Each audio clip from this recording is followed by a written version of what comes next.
Twitter because I just got my notification for Twitter. Well, I'm also pushing it to our Louisiana Watch Facebook page and YouTube page. So we'll have to see how that works out.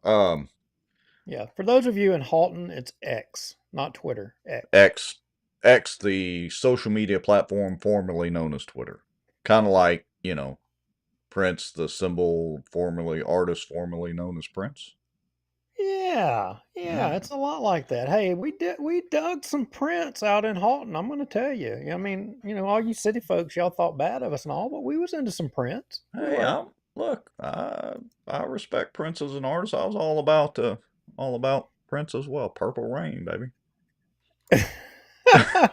See, my parents wouldn't let me get that album. They was like, "Oh, that is just bad." They Yeah. protected me, but Now, look, I got to tell you, I'm surprised we've already got 34 people that have tuned in. I guess I need to get the comments going. And you know why I'm surprised? Do you see my little stick-on thing that I'm sporting there on my well, chest?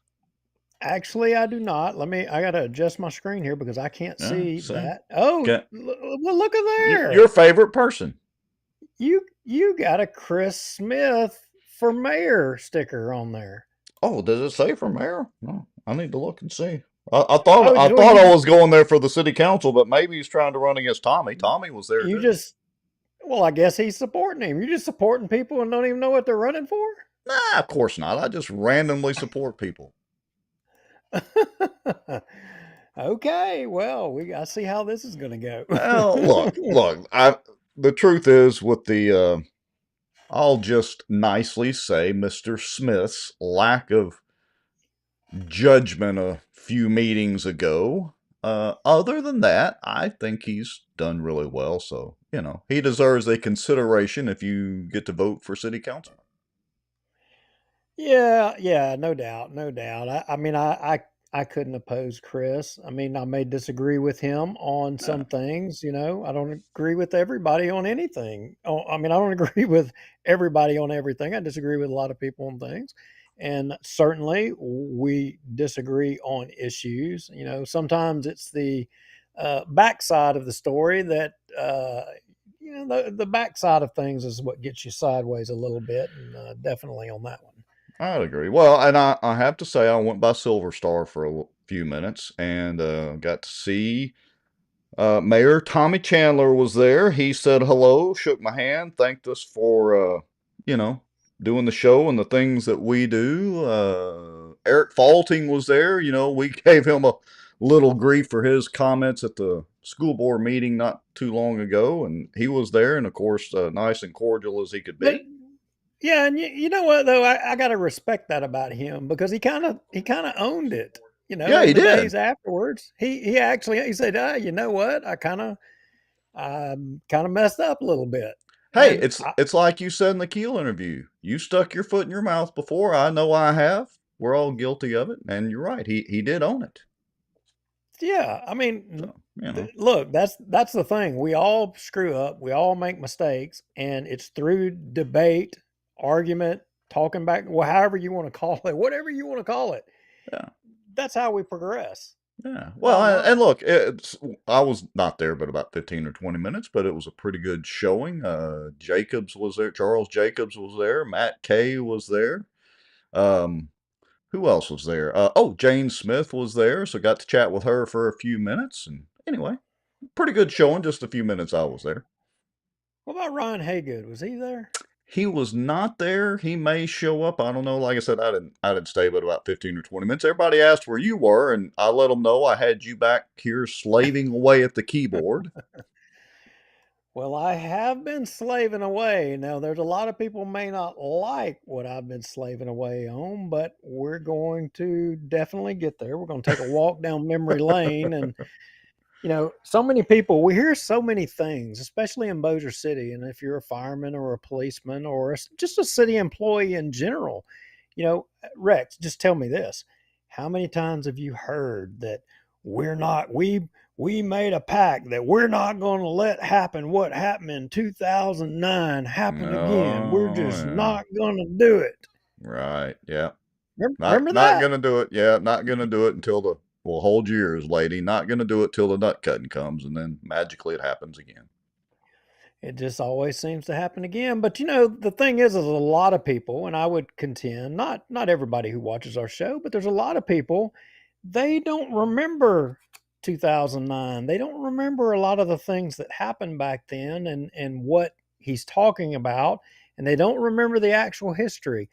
Well, you know what the interesting thing is, and you'll appreciate this, and you know this already, but some of the folks watching our show may not. You know, I was there during that. In fact, I was down there on that levee with, you know, I think the number was, Mm-hmm. if I remember correctly, with 5 guys for over 48 hours straight, hauling sandbags up and down that levee to protect Carriage Oak, Stockwell, all of y'all from flooding down there. And what I can tell you for a fact, the 5 guys, they were all in training at the fire academy. Those 5 guys that were with me, all of them stayed out there for 48 over it was over 48 hours straight. I know that for a fact because I Right. slept on top of a desk, a hard desk, you know. Anyway, um, they were out there knowing they were fixing to be cut and laid off. In fact, they had already had jobs lined up to go to work for Shreveport. And the $1 million question for y'all all is why did all of that happen? You know, you Hmm. you hear Councilman Montgomery espouse, oh, you know, we're not going to let that happen again. But why did it happen? Why did it Well, happen? that's a good question, and I suppose we're going to take a trip down memory lane. I've got to say though, just watching last Tuesday's council meeting, I mean, I watched it live. I've gone back and kind of reviewed it a little bit, but I'm not really sure what happened at last Tuesday's council meeting, much less, uh, you know, 2009 and the whole backstory. So maybe we need to have a little lesson, a little trip down Well, memory lane. W I agreed, and what I will say is you wearing that Chris Smith badge on your chest there, I gotta say, he came within an inch of writing his ticket forever to do anything, say anything that he wanted to say or do politically. He came within an inch. He was All very he had close, to all he very had to close. do, he got right up to the edge. He worked that gavel. All he had to do was call the marshals. That's all he had, just one little bit. Oh, He was right there. wait a minute. So yeah, that's interesting. And folks, if you don't know what we're talking about, we're going to show you here in a little bit. But yeah, that was pretty interesting. First, I was a little confused why Chris was the acting chairman or president pro tem or whatever the council that day anyway. But you're right. He did. Chris Smith threatened the marshals on one of the other councilmen that day. I wonder which one it And could have been. he was within a hair of pulling the trigger. I mean, and we saw the trigger got pulled on one of our friends regarding whether or not Jeff Darby was wanting to turn Bossier City into a sanctuary city. You know, in my words, um, I mean, they booted her out a whole lot faster. Chris could have made history had he done it, but he didn't do it. He was close, but no cigar. Well, all right. So I'm looking here, putting a couple of the comments up. Good evening to everybody, and hello everybody that's watching so far. We've got about 80 something people. Chris Davis says Bubba Don was sick. Well, he was still at the meeting though. I'm pretty sure. Yeah, he was at that meeting. I don't know. Kind of interesting. We'll take a look at that. And I guess look, we may get deplatformed, but I suppose we do need to, at least for a few minutes when we come out of the break, discuss the Nazi issue. Yeah, we can go there. I mean, and I think we probably should. There's been, you know, you named the show Escalating Quickly because, I mean, look, things were escalating and it all kind of happened kind of quick. And some people, I don't know, you know, we know sometimes it's in your best interest just to let something lie, leave it alone and move on. But, you know, especially if you're not in media or you don't know or you don't understand. I mean, sometimes you're best just to let something go and don't even address it all. But as humans, it's always our first reaction. I know you. I mean, if you're challenged, you bristle up. Your instinct is to fight, and I'm the Right. same way. Yeah. But sometimes it's best just to let a sleeping dog lie. And Well, that sleeping dog didn't lie very long. It took less than 24 hours for lots of things to get put in motion, but we'll discuss that some more after the yeah, break. What do you say? all right, let's go to break. Come back. We would ask everybody to help us get a few more folks to inform them. It's going to be an informative show. We're going to kind of get down in some nitty gritties regarding the city of Bossier that a lot of you may or may not know. Uh, like Rex said, we're going to cover what transpired with the Nazis. I mean, who knew the Nazis are back?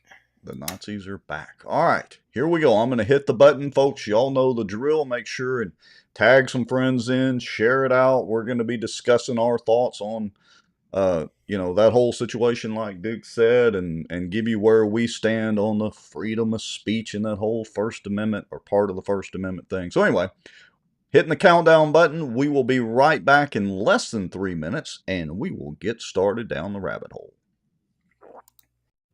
Knew a lot of the back office on the politicians that they think walk on water, they would be shocked. There's an old wound from a knife in my back that just is giving me heck lately, and it's just really irritating, so I have to kind of wiggle around a little bit. And I titled it A Shot Across the Bow of the Good Old Boys. Just, they feel helpless, they don't feel heard, they have nowhere to turn. Some Republicans as well believe that government has the answers. And let me tell y'all something. I don't know anything government does well. Nothing. Aren't there laws that say that you have public meetings so that the public can have accountability of their elected officials? As a member of the media, I'm very concerned about what I've just heard.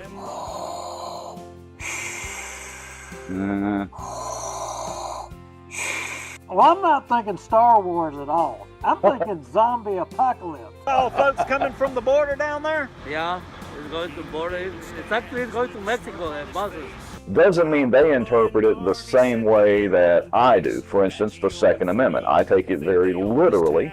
That's been interpreted different ways in the court system all the way up to SCOTUS. We're still right now combined on both pages and YouTube at 264 people watching. That is amazing, folks. Through conscious, shocking action, which in turn would enrich sitting city council members Scott Irwin and David Montgomery Jr. In theory, it's an every week thing. We got to double check and make sure it's like a miracle any of this actually works. This live broadcast is brought to you by the Outdoor News, fishing and outdoors for our area. Acadiana Mortgage, over 25 years in the mortgage business. Pelican Training and Consulting. Reach out to Julie Ferris. Smarter Geek, making technology easier. And folks sharing information and watching out. Now, grab your popcorn and a drink. Here we go. Yeah, you know what my litmus test for pretty much every politician from dog catcher on up is? I've only said it like 4 million zillion times. Well, refresh me. I've slept in the last 24 hours.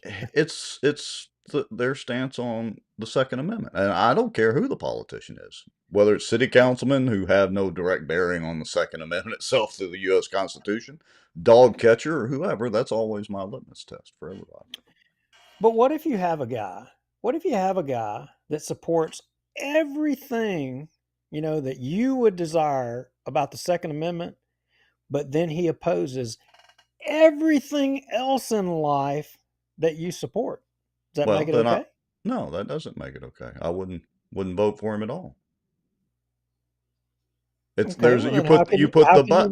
It's like you just put the word but in there. It's the conjunction. It's like saying I support the Second Amendment, but no, you either do or you don't. You're pardon the phrase again, ladies. You're not almost pregnant. You're either pregnant or not. You either support it or you don't. And Rick Scott. And look, I've griped about Trump, in the past about this. He's not 100% on board with the Second Amendment. Full disclosure, I voted for Trump in 2016, 2020, and just voted for him in 2024, and would vote for him, honestly, probably vote for him again if he ran, which, got us all called Nazis, but we'll get to that. But and I don't know that much about Rick Scott, but I do know that he was in support of red flag laws as governor of Florida. He did sign that legislation. He also signed the legislation to raise the legal age to purchase weapons to 20, or to actually, I think I'd have to read it, may have been just purchase or own firearms to 21. That I don't support at all. That's a big no-no. Right, and I agree with you. Those votes, those are the negative ones, or those issues are the negative ones that I have against him. But the people that are being considered, and all of y'all should be paying attention to this, and I'm going to challenge y'all to call your senators, Senator Kennedy, Senator Cassidy, because this is a big decision. Arguably, who becomes the president of the Senate is arguably going to be either we're going to change the way government functions. If you're, I mean, I don't care. We got Democrats on the show, we got Republicans on the show. I mean, and I don't care what your ideology is. If you think our government, our country is heading down the right path and everything is functioning the way that it should be functioning, then you probably don't want anything to change. You want to support John Thune or Cornyn, because those two guys are going to block or try to block anything that Donald Trump seeks to do. So, but if you want to see change and you want to see the government, Donald Trump do, I mean, for instance, Donald Trump, Rex, is talking about doing away with income tax. He is saying something that was historical for this country. It used to be that we didn't pay income tax. The revenue that paid and funded for our government was by virtue of tariffs. And Trump is saying, look, it worked in the past. We didn't start going sideways until we changed over from tariffs to income taxes. That was when we went sideways. He's advocating that we do that now. We change over, get rid of the income tax and put tariffs on Mexico, who's sending all their illegals through. Put tariffs on China, to support the government. Thune and Cornyn, they're going to fight that. Rick Scott's going to be on board with that. Now, if Rick Scott gets sideways and starts trying to want to put this red flag stuff there, I'll be the first one in line. You have to beat me to it, trying to cut his legs off from under him. I'm not there.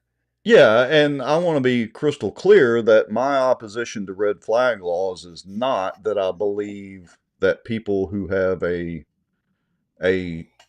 true mental issue should not be temporarily restrained from their Second Amendment rights. The problem is always how the red flag laws can and have been weaponized, and I am just staunchly against, raising the legal age to own any firearm in any state to 21. That's just asinine. And again, I'm not saying that he would try those measures in the Senate. I'm just saying that is my litmus test for pretty much everybody. Yeah, and I don't think he would. And so, like, a lot of folks are commenting, like Ryan Haygood says, Rick Scott is weak sauce. Ryan, I agree. But you have to admit, of the three people, John Thune, Cornyn, and Rick Scott, which of those three, I mean, we're picking the best out of three, pretty weak choices. Nobody's going to get their ideal person. I mean, would you not agree that he's probably the best choice? And Jessica Maddox says, Senator Cassidy not taking calls. Yeah, they haven't been taking calls for about 3 days now. In fact, as I understand it, every senator essentially has their phone lines directed to a voicemail, to which the voicemails are full. And part of that is because they're not wanting to take any more calls. They're wanting to be able to try to deny this vote to the public. They're wanting to have a secret vote to where they don't have to acknowledge who they're going to support or how they're going to vote. I mean, I have been sending them messages demanding that they publicly say who they're going to support, because I want to know if John Kennedy plans to support Cornyn. I want to know how he's going to support. It's not his vote, it's our vote. They freaking work for us, the same as Cassidy. Cassidy, he's going to be challenged. And if he even wants a chance at consideration, I mean, which I got to tell you, it's almost impossible for me to consider him again. But if he Yeah. jumped out there and said, hey, I'm getting on board with Rick Scott, you know what? He's back in consideration. I'll think about him. All right. So I've got Colin Ruggs' X post pulled up here.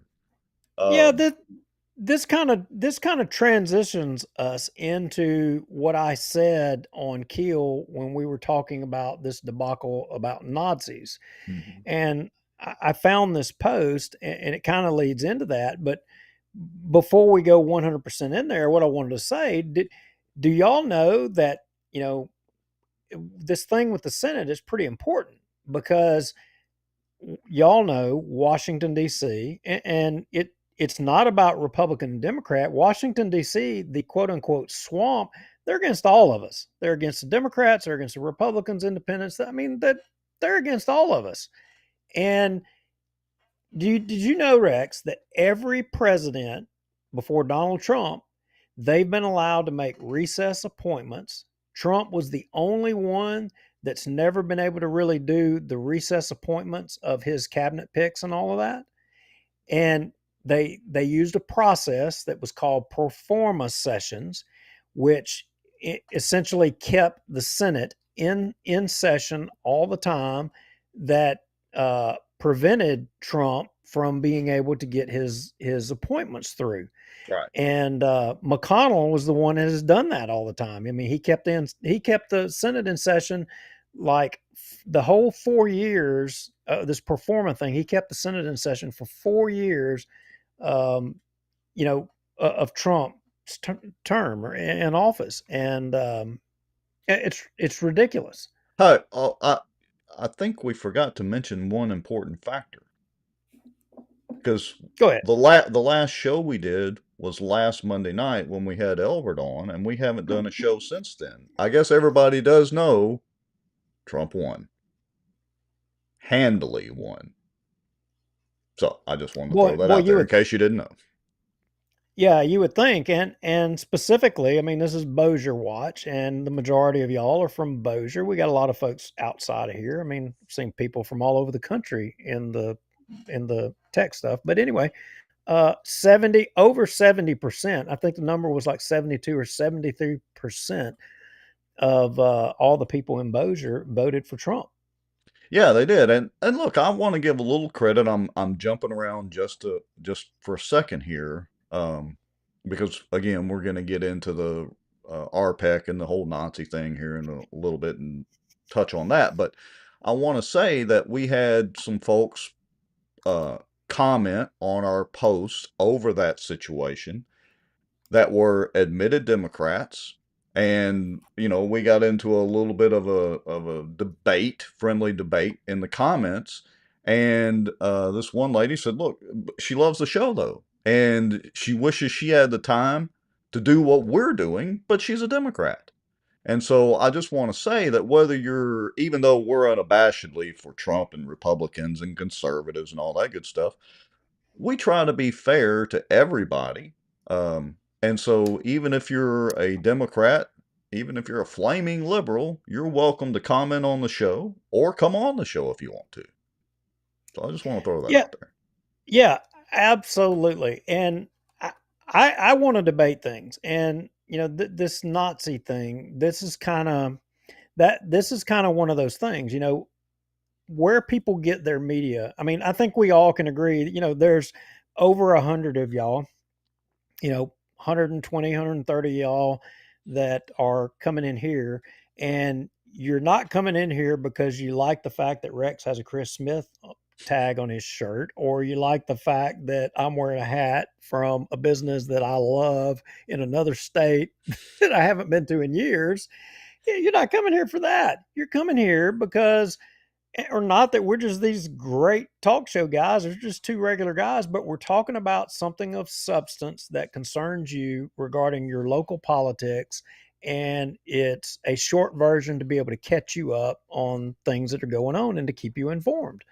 Yeah. Um, And yeah, we encourage robust commentary, robust debate in the comments. You know, we've always had the rule that we really don't have time to moderate the comments much. I think we've only maybe banned one comment at one time. Our only rule is that if you're going to comment, be a legit profile and all that. Don't be a troll, and be reasonably respectful and civil in the commentary. But other than that, banner back and forth with us all you want.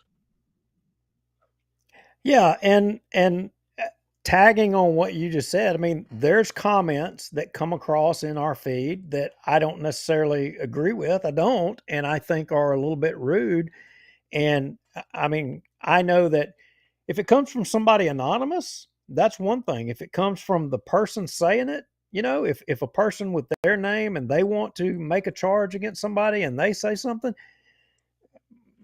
have at it. Right. If you're going to step up to the plate and you're going to say what you believe and own it, that's your right. You're free to say whatever you want, so long as it's not cussing, vulgar, and all that crap.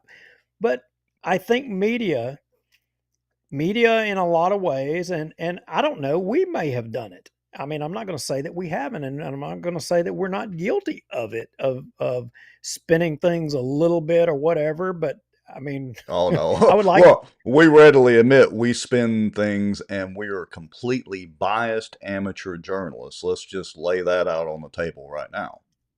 Well, see, that spin right there, saying the amateur thing, and then people argue with that. But I truly believe, Rex, a lot of people get information still from the mainstream media, and they get information that's not true. It's inaccurate. And I think that leads to some of this Nazi stuff, as an example. So I did a little searching and I came across a website. And this is a website that I think that we should share to, and I don't care your party affiliation, but if you think all people that vote for Trump or whatever, if you think they're Nazis because Trump somehow or another supports Nazis or supports racism or support whatever, I'm just wondering. Go to this website. It's called AmericanDebunk.com. And so any of y'all in the comments, want you to name one of the conspiracy theories about Trump. Name one of them. What's one of the ones that jump out at y'all the most? About that the mainstream media or media in general, or that the negative attacks on Donald Trump. Name one of the ones that most jumps out at y'all in the comments, because essentially all of them is every single one of them. There's a story in here with all of the facts, including the videos, the actual comments, what was said, who said what about his comments, and how they framed it, the media, and it gives all sides of the story for you to make your own informed decision about what was actually said and what wasn't said. Because I think a lot of people are misled, Rex. I think they think he did something or said something that isn't actually true. It's the whole thing about the firing squad with Liz Cheney comments. And I don't want to, rehash the presidential election by any means tonight. But it was completely taken out of context. Whether you support Trump or not, was completely taken out of context. And look, it's one of the reasons that we leave all of our shows posted. Now, we know that when we're live, there are people that could record the show. And so, we have the famous saying, it's live, no takebacks. And so if we say something, that's out of line or misspeak or say something the wrong way, somebody could record that.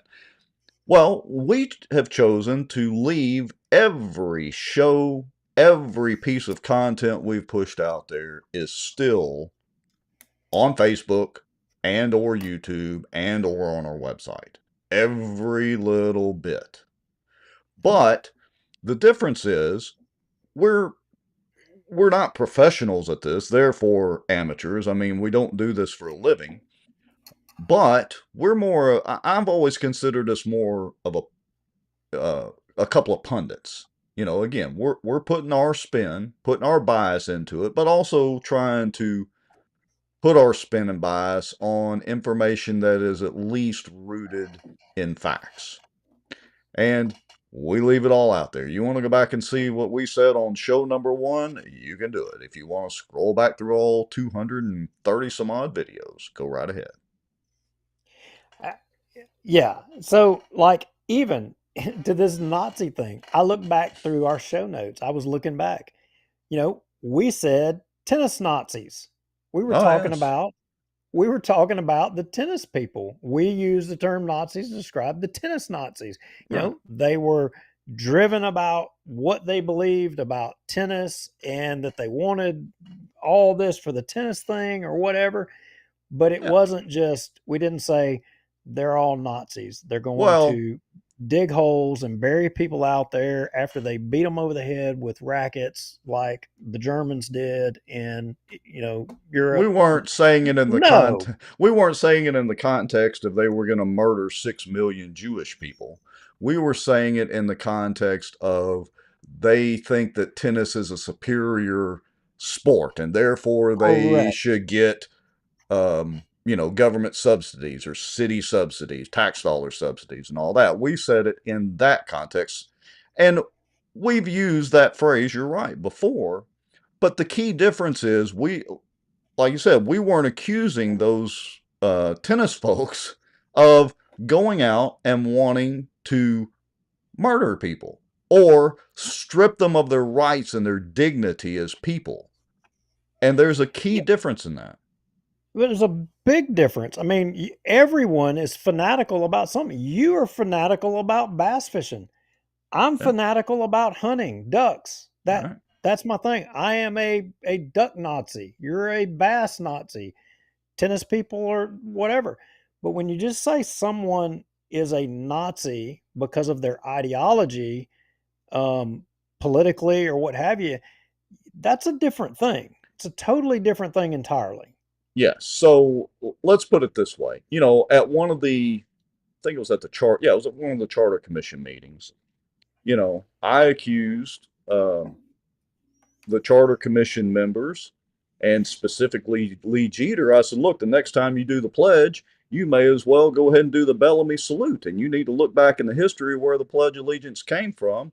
And the salute, the Bellamy salute, is the, Heil Hitler style salute. That's how we used to salute the flag in this country in the early 1900s. I mean, this is not in dispute. There are plenty of pictures, magazine articles, newspaper articles, that sort of thing. Anyway, and, doing that Heil Hitler salute or whatever could be seen as negative, I guess, in some way. But my point of using that was, hey, you guys are, borderline trying to enable socialistic type policies at this Charter Commission meeting. And Yeah. that segues into the next thing. I want everybody to, if you don't or haven't already done it, go look up where the term Nazi originated. It's the National Socialist Party. Nazis get lumped with far right-wing ideology, and in some cases, I'm sure that that's true. But by extension, when somebody says far right, then they equate Trump and all Republicans or conservatives as far right. So by extension, we're all Nazis, and that's just simply not true.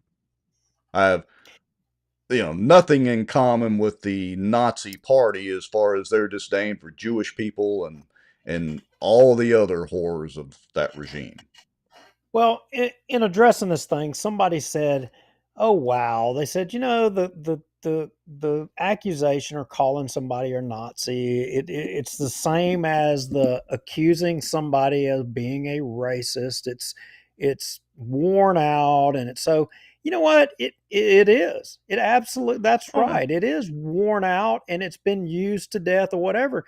But it doesn't change the fact that I got to tell you, personally, it pisses me off. Yeah. It pisses me off, for you to do that, as you can't debate on policy. You can't debate on the issues. So you resign yourself to make, racial or racial attacks, or an attack, calling somebody or akinning them to being, like the people who chose to murder millions of people. I mean, that's a whole nother level, and it's a disgusting level. And Well, look, it's unacceptable and can't be tolerated. And I've had enough, and I'm not the only one. I know there's a lot of other people that have had enough. We have had enough. Here's what I've had enough of. Look, somebody can call me a Nazi if they want. It doesn't offend me. I really don't get offended very easily at all. It pisses me off because you're a bunch of hypocrites when you do that. Yes. That's the problem I have. And as far as this whole thing with the Women's Commission and I'll let you speak more to this, the RPEC issuing the letter condemning them, it's because it wasn't just a passing, they're, those Trump voters are a bunch of, Nazi extremists or something like that in passing. There was more to the commentary to that. I don't want to go down the whole rabbit hole showing the screenshots and all that. We've got all that posted, links to the original post, all that. Y'all can go click away on all that you want. But the problem is, the way that I saw it was that particular group, or once the RPEC released the statement, then I started digging into it. Well, where have we heard the Bossier Women's Commission before? Where have we heard about them? Oh, at the Charter Commission. Several members of the Charter. And look, I want to say this. I'm not bringing that up to equate to them or to draw that equivalence. We didn't do that. Richard Ray brought that up initially in the Charter Commission meeting with our famous Viva Voce show, where they voted in secret ballot at the Charter Commission open meeting. So it was like, to me, it was like, what the hell are they doing over there at this Women's Commission thing? What are they teaching women? And now they're the president or chairwoman or whatever of the group is making ridiculous Nazi comments. It just pissed me off personally. And so I chose to go ahead and share all of that out on Bossier Watch itself. Public posts. Yeah. I mean, look, I went back, somebody brought it to my attention, and I had made some post. I don't know. Look, I'm active on political debate on Twitter and all over. I'm always engaged in political stuff. And I was like, some comment to the effect of, "Oh, I guess you're going to devolve to call us Nazis now," or some comment like that, whatever. Then for the very next 24 hours later, then I'm getting somebody send me this comment regarding this. And, the PEC, there's a lot of members, Republicans, that have finally had enough and said, you know what, we need to take a stand on this. And, wearing that hat, I think that it fell on me to say something. And so we put a letter together, we put it out there, and the PEC as a whole took a stand on this. I think the appropriate action was taken by the Women's Commission, but you're right. It begs the question that a lot of these groups, the ideologies that some people have in these groups, because a lot of people were shocked and dismayed by the comments that they read in all of that. And they expressed the view that they had no idea that the people involved had or held the views that they expressed. Right. But they had no idea. And to me, I'm not surprised by these views, but what's surprising to me is for people to not know that friends of theirs or people that they know hold these views. And a lot of those people, have been supportive of these ideologies being propped up.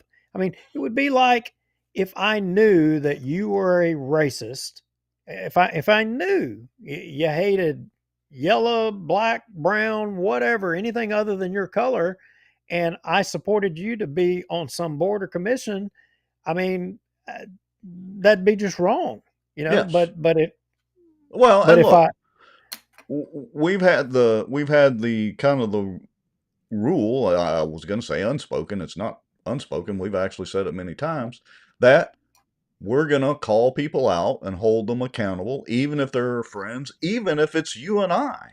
Just like we had a little bit of banter a few minutes ago about the whole Rick Scott thing, you know.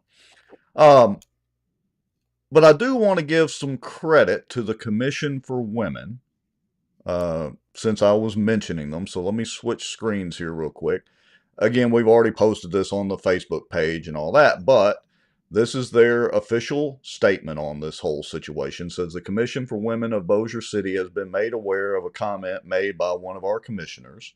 The recent statement does not align with the values and principles of our organization in any way. Appropriate action was taken. We are thankful for the continued support of the community as the Commission for Women of Bossier City continues to hold true to the mission and standards of our commitment. So, kudos to them for taking a position and taking some action. It's the appropriate response, and that's what I said on that Keel interview. That is the appropriate response, and I don't think it's not a criticism that if the people who expressed comments, they are free to express their comments, say what they believe. We do it every week. We, just like you said earlier, we sit here and we say what we think and we say what we believe. And you know what? The consequences of what we say and what we believe, there's almost 150 of y'all watching. If 150 of you disagree with me and hate my guts for a comment that I make, you know what? The consequence of that, I own it. I own it. And I pay for it, Rex. I pay for it in my business. Sure. Me and Kara, we suffer with what we do. We suffer as a result of taking a position on what our beliefs are and expressing them and saying them. But what I do detest is when people try to sneak around within organizations and they want to have their cake and eat it too. They want to believe one thing and say one thing, but then they also want to slip around and have everybody. No, you be one person. Don't try to be. Well, and so I want to read this one particular comment because it caught my attention earlier. This was a comment to our post sharing out the Women's Commission's response. Anyway, says women lost big when Trump won. A majority of women did vote for him because they value cheaper gas and groceries over freedoms lost and freedoms on the chopping block. Okay, drama. The woman who resigned should not have resigned. If we can forgive others for hateful remarks, why can't we forgive her? She is not in a position of power. Well, that's not quite exactly true because we have a rule on this show that there has to be some kind of political tie-in. And the Women's Commission, I'll just generally call it that, is a 501c3, I believe, if I remember correctly. And I'm not certain that they receive tax dollars per se from the city or other government entities, but I know for sure that they've had some of their events sponsored by the city of Bossier City, and that's our tax dollars. So, look, I'm not saying Ray should have resigned or not. She's a grown woman. Don't really know her, but she can do whatever she wants. She, I should imagine, in consultation with some of the other members of that commission, decided to resign. That's on her. She didn't back down from her comments, and she does have a First Amendment right to say what she wants. But I want to remind everybody, the First Amendment protects us from oppression by our government, not protects us from the comments and freedoms of speech of other people, as well as private organizations and businesses as well. So you need to keep that in context. Everybody loves to throw around the First Amendment this and the First Amendment that. Look, you don't have a First Amendment right on Facebook. Facebook's a private platform.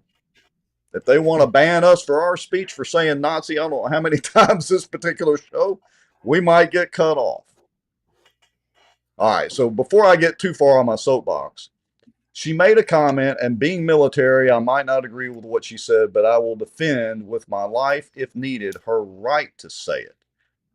That I agree, and I think you probably do as well, Duke, agree wholeheartedly with this particular comment. We'll defend Ray's right or the other lady with the original post, their right or their ability to say what they want. But that doesn't mean they're free from our right and our ability to say what we want about what they said. Yeah, yeah. Mine and the PEC as a body, it concerned us that this individual would be the head of an organization that is advocating to women, and advocating. And I'm basing off of what I read on the website pertaining to the page, that advocate in schools to women in school and help lead. And you can't.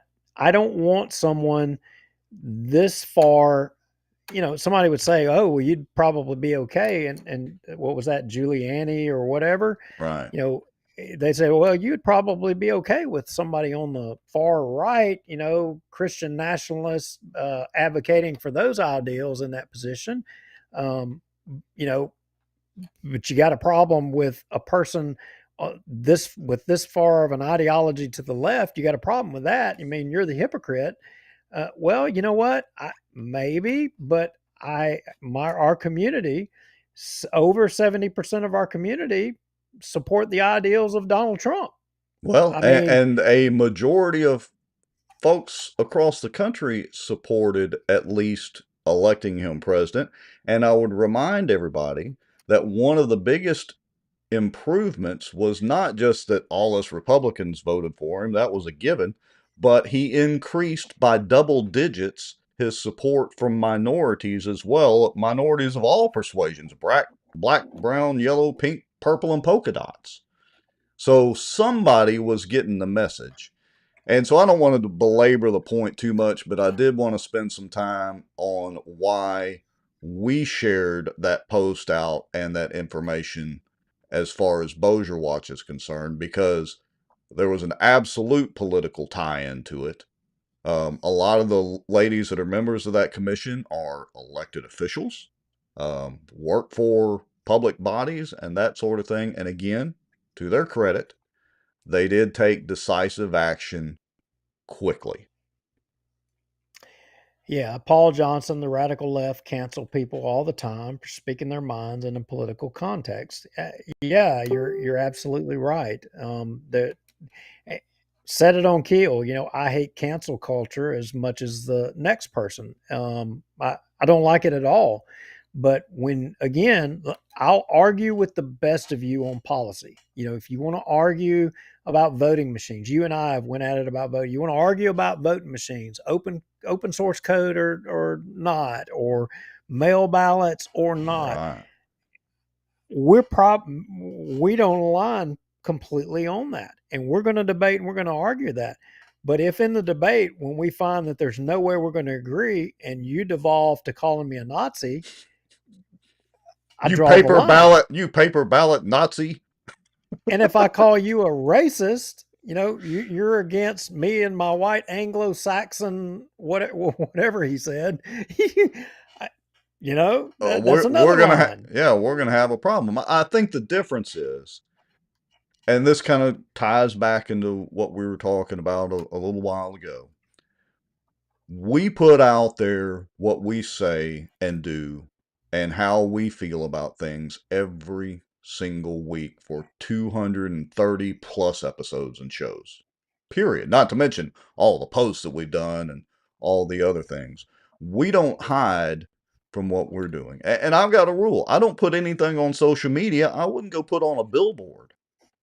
I just assume if it's going on social media, or if I share it with somebody, even if I share it with somebody, relatively privately, I just assume it's probably going to get screenshot and put on social media. So I don't hide from anything that I say or do. And I know that's one of the reasons you and I have gotten along so well all these years, is because we're both the same way. On that, we're in 100% agreement. As a whole, I think society, our world would be better off if everybody, you just, I hate to say it this way, but lived in light. You know, who you are is who you are. Don't All right. try to be somebody that you're not. If you believe this, then you know what? Say it. Yeah. And if it's somebody's going to challenge you, yeah, I mean, and if you challenge each other, what is the? I mean, you may not believe in the good Lord above or whatever, but one of our former elected officials like to always say, "Iron sharpens iron." You know what? And that's true. It does. And look, you and I think anybody that, knows us, let's say in real life instead of here in digital life, knows us, we're the same way in person that we are on the show. I say the same things to politicians to their face and in real life that I say here on the show. I mean, I just don't back down from it. There's no use. It's all out there. All right. So anyway, Val Baker says, "How did y'all meet anyway?" Well, Rex was at one of those solar wind interest meetings, and he was, on the green side trying to promote I was green trying energy to and all trying to that. save the eagles and the birds and spotted owls. And I was trying to pull him back off the ledge, and I was successful. And here he is now. Just look at him. We've been friends ever since. Duke showed up in his Greenpeace uniform with tie-dyed shirt and bell bottoms while I was at a, save the animals thing. And we've been friends ever since. Yeah. Look how that worked out. So where are we going now? That's a good question. I'm sure some people would say straight to where, but yeah. Bossier's well, I guess we need to do our history lesson and let's talk about the city council meeting, because while that might not be as exciting as talking about freedom of speech and Nazis and all that sort of thing, it kind of has a parallel. As a matter of fact, somebody's freedom of speech almost got squashed at the meeting. or hammered or beat to a pulp with the gavel or something like that. Yeah, so you've done most of the notes on this, so I'll kind of course, let you take the lead, and I'll just try to do a little clicking here and there as appropriate. So just kind of take the reins and let's try to lead everybody through this, because it's very, very important for y'all to hear this. And we'll try not to drag it out too long, but it's very important. Yeah, I think the first thing is we should pull up the replay from the last council meeting, and I don't think I have that in the notes. And then we'll take the walk down memory lane, the history lesson after that, and we're going to go back in time and pull up some other council meetings. Okay. So this is just so everybody knows, this is the city council meeting last Tuesday, election day. And it was actually it was over 2 hours, nearly 3 hours long, I guess. And look, there are some fireworks in here. I got to say, Chris Smith was trying to make up for a few meetings ago where he, kind of made some decisions we didn't, of course, agree with it. But I think he tried to make up for it here at this meeting. Yeah, Chris Smith was unchained on this meeting, and it's the Chris Smith probably or hopefully that is going to lead Bossier City into the future. We will see, but let's show everybody what we're talking about a little bit. And right out of the gate, oops, go ahead. I got the wrong one pulled up. Okay, and I'm going to put this in live review mode. All right, let's see. So I'm going to go to the 27-minute mark, which is where Hammonds is asking Richard Ray about the bond commission. Is that where you want to start? Yeah. Okay. So I'm going to hit play. I've got it in live review if you want to come in and hit pause or stop it whenever. But so for full context, again, this is last Tuesday's city council meeting, their election day meeting. And this is Hammonds asking about the bond commission. So here we go. What is going to be different this time when we send this to the bond commission? I remember watching this live when this was going on, and Dr. Fleming said, do not bring this back to the bond commission until it has been resolved in the court. Am I wrong on that? He wanted to see how this was played out in court, and I know this isn't going to be heard until November the 19th. So I don't really see what the point of us even looking at this right now until this has been resolved in the Court of Appeal. Well, Councilman Hammonds, to answer your question, I don't think that I didn't take it as a mandate from Dr. Fleming that all litigation had to be resolved at that time. Shall I pause right there and we pull up what Fleming actually said? No, I think you just heard what he said. I think it would be pertinent to hear what actually did Fleming say. Okay, well, here we go. Let's take a listen. So, of course, he had several minutes more than this. We've got all this posted, but here we go. By the people it affects the most. Whoop. Let me slow it down to normal speed. And that's the people of Bossier City. And when they're finished battling this out and coming to a solution, that they present that back to us. There's no emergency. This doesn't have to be done in December. It can be done next year if necessary. But I do think that this is an important issue. It affects the people of Bossier City. I do believe that because people do believe, voters do believe strongly now in term limits, I can see where there would be an overwhelming majority of people who feel like that it's time to implement term limits in Bossier City. Okay, so there's what Dr. Fleming said. Get it sorted out and then bring it back to us. Now, let's switch back, and I want to point out all the firemen standing there at the meeting. And Mr. Lowry, I see you over there by the man with the hat. Looks like it was pretty full, that meeting. Yeah, and look, there was just as many popo that were there as well too, because it was all about a bunch of pay for the city, the public safety, long overdue.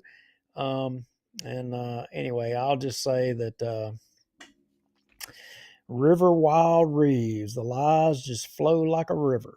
That's an old saying. I had to take a seat by the man in the hat. That was the secure space to be. Insiders will know exactly what I just said. Outsiders, you think Duke is talking something crazy. I have no idea what he just said. Not even you, Rex. You don't even know.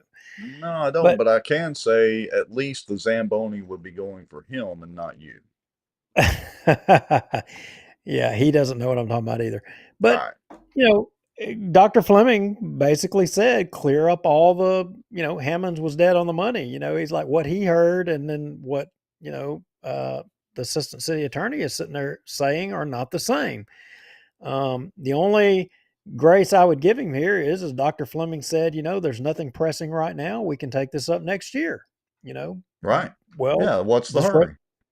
What's the hurry? Well, this resolution, it will be next year, March. They're trying to rush this thing on the ballot to get it in front of everybody so that you'll vote for it, so that if the people's petition comes out of the Second Circuit, it essentially will have another challenge to it that it's moot because there's a new charter. I've been saying it all along. That's what's going to happen. Richard Ray's not going to say that. He knows it in the back of his head. That's exactly if you asked him, he would say, well, no, my opinion is that it very well could be applicable, but he may say this part, he may not, but I think he might would give you, says, but if someone wants to say that it's moot because there's a new charter, anything can be sued and taken to court. Any challenge can be made. I can't stop that. And you'll have the king and his court right there ready to go. Imagine that. Yeah, imagine that. He who speaks out of both sides of his mouth, or with forked tongue. All right. Do we want to finish with the Weasel's comments, or shall we move on to other things in the timeline there? Yeah, let's move on to the timeline. Let's move to that. I can't remember why I posted 3 years post-COVID revenue overage. Oh, I remember now. So if you're a popo and you're public safety, the king, if I'm remembering correctly here, and all y'all need to pay close attention to the way that he's talking to this little lady standing there at the desk. And, she does the books. She's essentially the bookkeeper there in Bossier. And it gets to a point, and I want y'all to pay attention to her answers and pay attention to her demeanor. Listen closely, and you tell me whether you think she feels uh, like she has no choice, or does she feel comfortable with it? Does she feel comfortable? Is she hesitant? Pay attention to that as we go through this part. All right, here we go. Roughly $5 million, right, Angela, is what it's going to cost the general fund. Yeah. So along in the rationale, because I know that question's coming, after looking post-COVID for the past, and correct me if I'm wrong, Angela, because I'm going off memory, that we have increased the general fund balance, which means our revenues over expenditures have run $7 to $8 million a year. Is that correct? For the past 3 years. Three. And we're now at over 45, or expect to be over 45 million in the general fund. Yes, sir. So the very fact historically that we've proven that revenue has exceeded expenditures by that amount, it makes perfect sense that we can take the $5 million, which is not even near the 7 or 8 million, and use that to return back, because that is the money that all of the employees deserve. Hold on, I want to stop it there. Yeah, I got to stop that. So let me, and again, I was watching this meeting while it was happening, and I've reviewed it a little bit, and we're reviewing it again tonight, but I'm still not clear on many things, one of which is, if they've had these overages or had this money all this damn time, we've seen Queen Monty himself grandstand about hoorah, hoorah, I support our first responders, and I support our firemen, I support our police, except when it comes to giving them pay raises, it's been crickets. Why is that? Can somebody answer that question for me? If you have proven overages or proven revenues to the tune of, he said, 7 million, I mean, why is it that you had to have a salary study? Why is it that you had to let, the wages and the manpower get low and short? Why did you allow all those things happen if you've had proven revenues? I mean, it's almost as if somebody should go get an accounting degree in governmental affairs or something. I mean, because if you had that, you would have known you had all these extra monies, and you could have maintained public service and public safety. Well, you wouldn't have gotten into this position. Here's a little quandary for Queen Monty. You know the difference in ignorance and stupidity? I mean that seriously. So, well, I'm dying to know. The simple definition is stupidity. You know about it, you just keep doing it wrongly or incorrectly or whatever. Ignorance is, hey, I just didn't know. So I'll give him a little bit of credit when he called the colonel ignorant. By definition, that means the colonel just didn't know. Now, of course, that's ridiculous, because I would say that the colonel has more qualifications than Montgomery, period. But here, he's borderline. Is it ignorance, or is it stupidity? Or is it conniving, or is it grandstanding, as he and Jacobs like to say? Well, as we take the walk down memory lane in a little bit, I'm going to show you that it's not ignorance. It's not any of that at all. He knows full well, and he has known. He has known. Yeah. Remember, he is the educated one on governmental accounting. He says it himself. He's known. But my question, are we going to get to see some more grandstanding from past tense Montgomery? Oh, you better believe it, we are, because I took a walk down memory lane and I went back and I found some of the things. In fact, I think I went back and found the turning point. He made a statement here a while back, and y'all are going to remember this when we were talking about. Yeah, Jeff said, "Oh, you're going to appreciate taking the walk down memory lane." I know that you are, because this will be right up your alley. But y'all remember him saying, talking about Scott's audio and the median and the thing down Benton Road. Who did this? Oh yeah. Remember he asked. Look, it wasn't just him. I mean, Hammond's even chirped in on a little bit about putting the curb or the median out there in the middle of Benton Road about Scott's audio. Remember, Yeah, he wanted to sue the DOTD. What judge is gonna harm a person's business? Blah blah bluster bluster blah blah blah. but Hammonds wasn't around. But the King, Bubba Don, Jeffrey, Darby, they were around. They were They around, were, yeah. Hammonds they was were not around. there when all this took place, all this past stuff transpired. But he asked, how does this happen?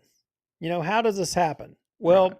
I mean, I knew the answer. The answer laid at his feet, but being able to prove it that it laid at his feet, I didn't have the proof, but I found the proof. And that's when we take the walk down memory lane. I'm going to be able to show it. Okay. And so, yeah, just tell me when you're ready to do that point, and we'll keep on moving through this. So, do we want to continue down this or jump to the next time mark?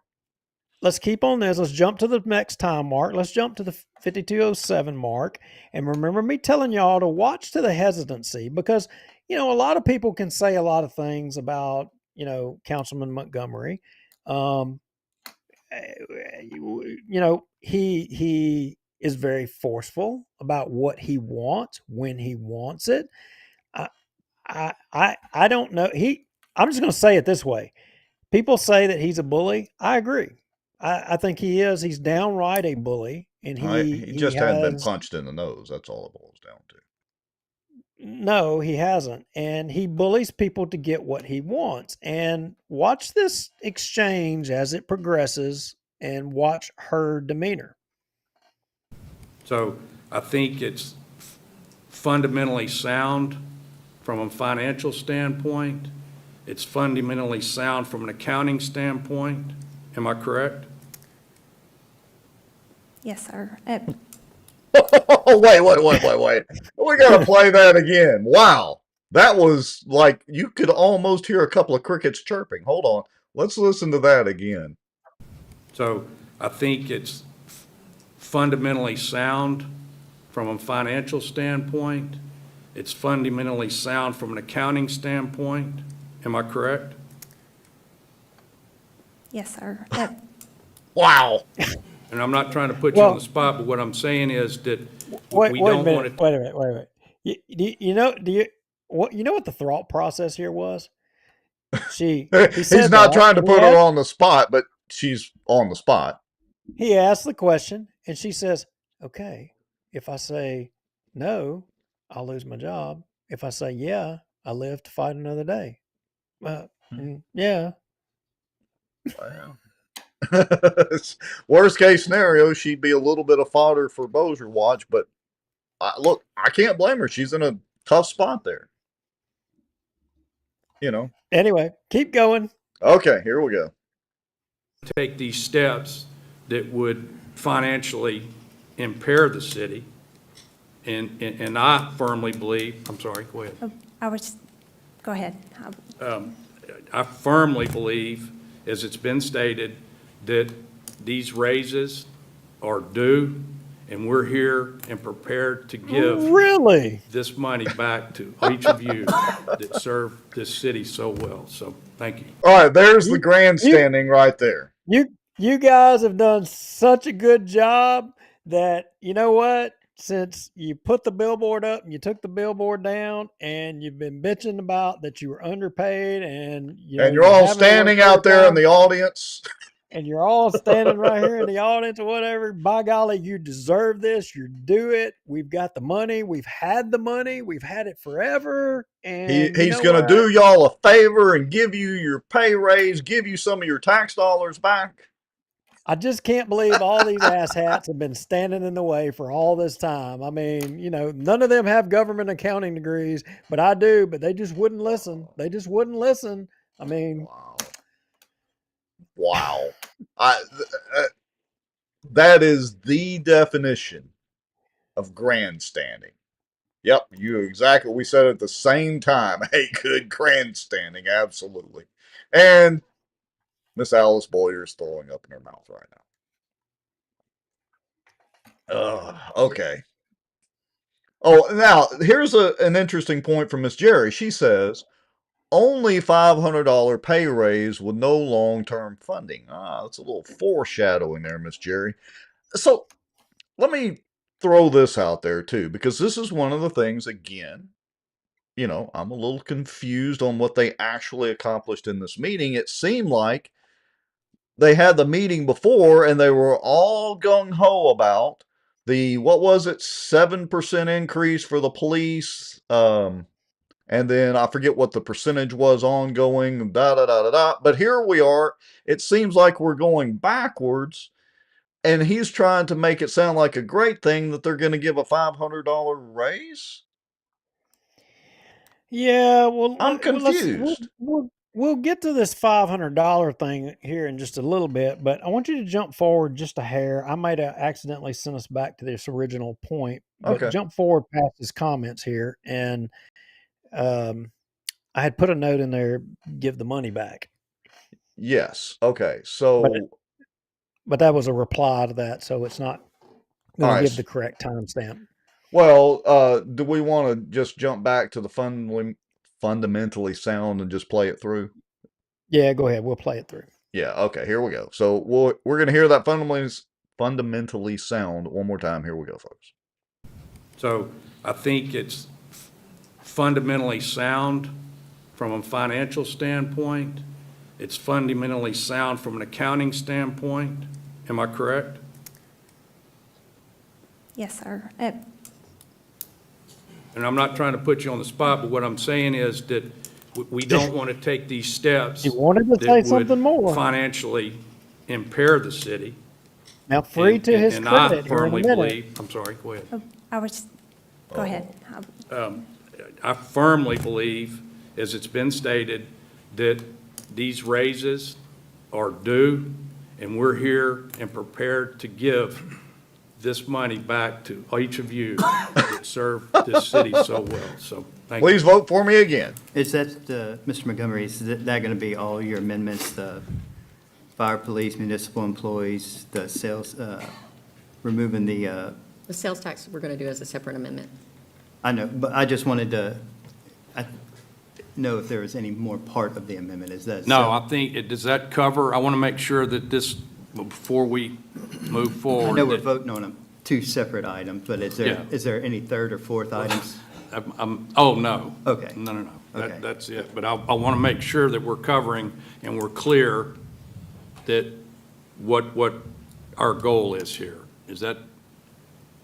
I have a motion to amend all operating budgets to take out administration proposed for raises and replace with a $500 per month raise for all non-civil service employees, police officers, and firefighters, and step as appropriate.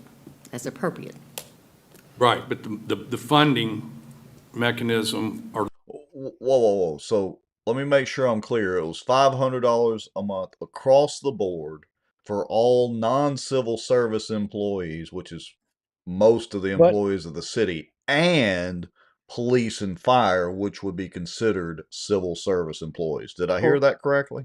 Correct. That was a technical word to include all of them, every city employee across the board. So in a nutshell, to catch some of you up that may not you're not on top of all of this, the mayor had a proposal forward about address. They got the salary study. So the problem was $70-something thousand salary study, right? Yeah. So it was determined that, the police department has been saying, look, we're understaffed. We're not paid enough. We can't get people to fill these jobs. They're having to take patrolmen and work in the jail just to cover the jail, right? Well, and let me point out one other little fact too, is that right now, Bossier City PD has a shortage of about 20 officers that they can't get people to come in to fill those jobs. Is that correct? Well, yeah. I mean, look, if you've never worked in law enforcement and you've never done it, it's a thankless job. You know, I mean, I guess in extreme situations, you're glad to see a cop. You know, if you're in a bind and you need help, you're 100% glad. But a lot of times, it's either at a wreck, it's because you get pulled over because you freaking speeding or doing stuff. I mean, Lord knows I've done stupid stuff. But I'm just saying, you know, interactions with police officers. Do you think that cops just love all of this? No, they don't. I mean, it's their job. They choose it. Yeah, that's right. Somebody has to do it. But you're at a place where if we as a society, if we want law and order, we have to have people to affect that. Yes. Well, to get people to take, and I'm just going to say this for all of you that don't like your ears being abused by cuss words, to take the bullshit, you've got to pay somebody a living wage to be able to do that. Well, for you've come to your own conclusion why that is not where it should be in the city of Bossier. It's not like it's a question that it's hasn't happened before, because it has happened before, not once, not twice, but many times it's happened in Bossier. It seems to be a repetitive thing that happens in the city of Bossier, and it has all happened under the watch of some of the same names and faces. So, you know, here we are. The city, it was pressed forward that we have a problem. We don't have police wanting to come to Bossier, right? They're not wanting to come work here. We're having staffing problems. Right. Money's the thing. You're not paying enough to make people want to do this stupid job. And so the mayor, the mayor and the council, they put forward a salary study. Well, this salary study comes forward. It makes a determination that you've got a lot of jobs in Bossier City that, guess what, Rex? They're below the. Well, they're you got a lot of them that are below And a the lot that are average, above. and you got a lot that are above. So what does Tommy Chandler and his administration put forward? They put forward a proposal to bring every job we're talking about, from the dog catcher, you know, to the jailer, to the firefighter, to bring everybody to the median range. Everybody's going to be brought to the median range, right? Seems like a fair thing to do and a responsible thing to do. But all of a sudden, what do you have the king jump up here and do? $500 for everybody. It's like the Oprah show. There's a free car under everybody's chair. Everybody. Except in this case, it's not a real car. It's a $500 Hot Wheels car. So it sounds great in theory, but here's the thing. If some of these people who are below the average to such a point, $500, and later on the CAO, Amanda Nottingham, points out that you still, even if you give them the 500, some of these people, they're still going to be below the average. Right. But then some of these people that are above, you're going to give them 500, and now the disparity is even wider. Yeah, going to put them actually above. But I don't have a governmental accounting degree like him, so I guess I'm incapable of understanding how that could possibly be wrong. But to his credit, and a walk down memory lane, in his own words, I think we're going to be able to understand it clearly here in just a little bit. We're going to be educated, as he has articulated about other councilmen, that maybe they need an education in governmental accounting. Well, I think he's going to need to listen to his own words here in a little bit. All right. And so before we move on, I was just trying to do some quick math, and I just figured this on $55,000 a year for just as best I could remember off the salary study. It may be more than that for some of the police, but I just used $55,000 a year.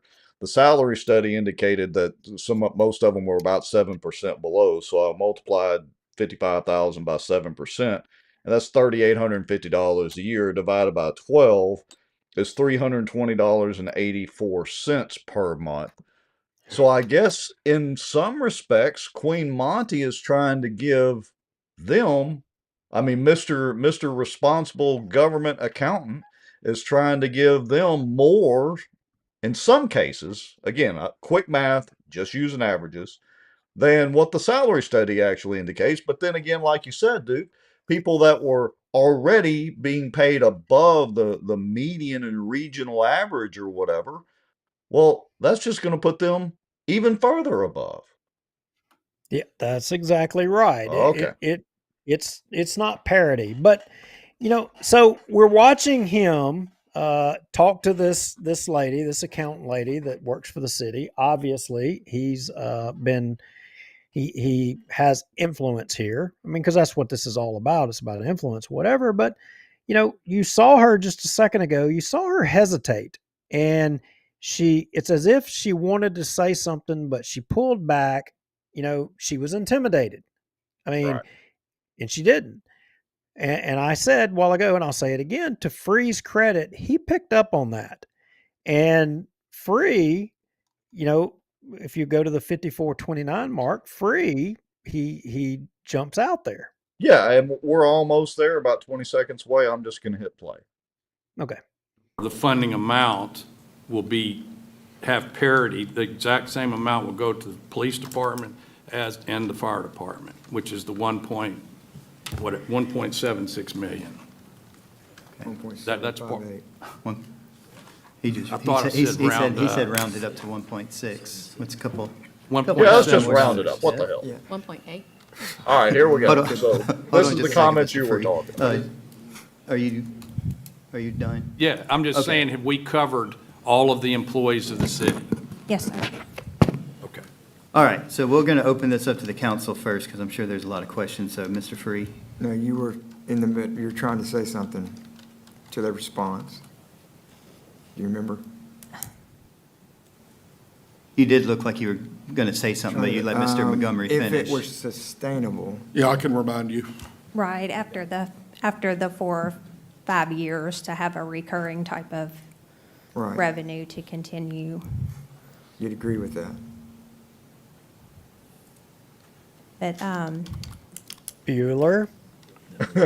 She's like, Okay. Do you have any more questions? I do. Go ahead. Go ahead. Okay, in front of me. I'm not putting you on the spot, Angel. You were very hesitant on that. I'm a very good facial reader. I mean, it just seems to me like after 5 years, we're going to drain the entire general fund budget. oh.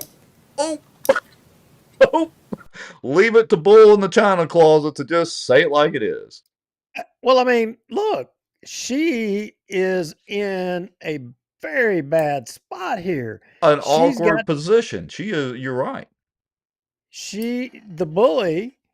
She knows that if she goes against him and she says what she really thinks, he's going to have her job. He's going to Yeah. cut her off. He'll go after her. I mean, that's what that's what she believes. She's like, somebody Yeah. throw me a lifeline here, and thank goodness Brian Hammonds came to the rescue. Do all of y'all not see that the same way? Am I wrong in my observation? Free picked up on it. Chris Smith picked up on it. Brian Hammonds picked up on it. Bubba's asleep. And Maggio, he's not going to say a damn thing. He's clueless. He probably doesn't even know what the hell they're talking about. No, he knows what's going on. He's just not going to say anything. He's going to carry the water. But the point of the matter is she's scared to death to say the truth. She's Yeah. scared. And why is she scared? I want to point one thing out because a couple of folks have commented about what Tommy's doing or not doing and all this. Look, I saw Tommy a while ago at Chris Smith's campaign event. Shook his hand. He came up to me, hey, how you doing and all that. And I've said this 1,000 times. Tommy's the nicest guy in the world. But Tommy, let me tell you something. This is exactly where the point at which you start winning the hearts and minds of those of us that are doubting your fortitude. This is where you should have picked up and carried the mantle and not left it up to Brian Hammonds.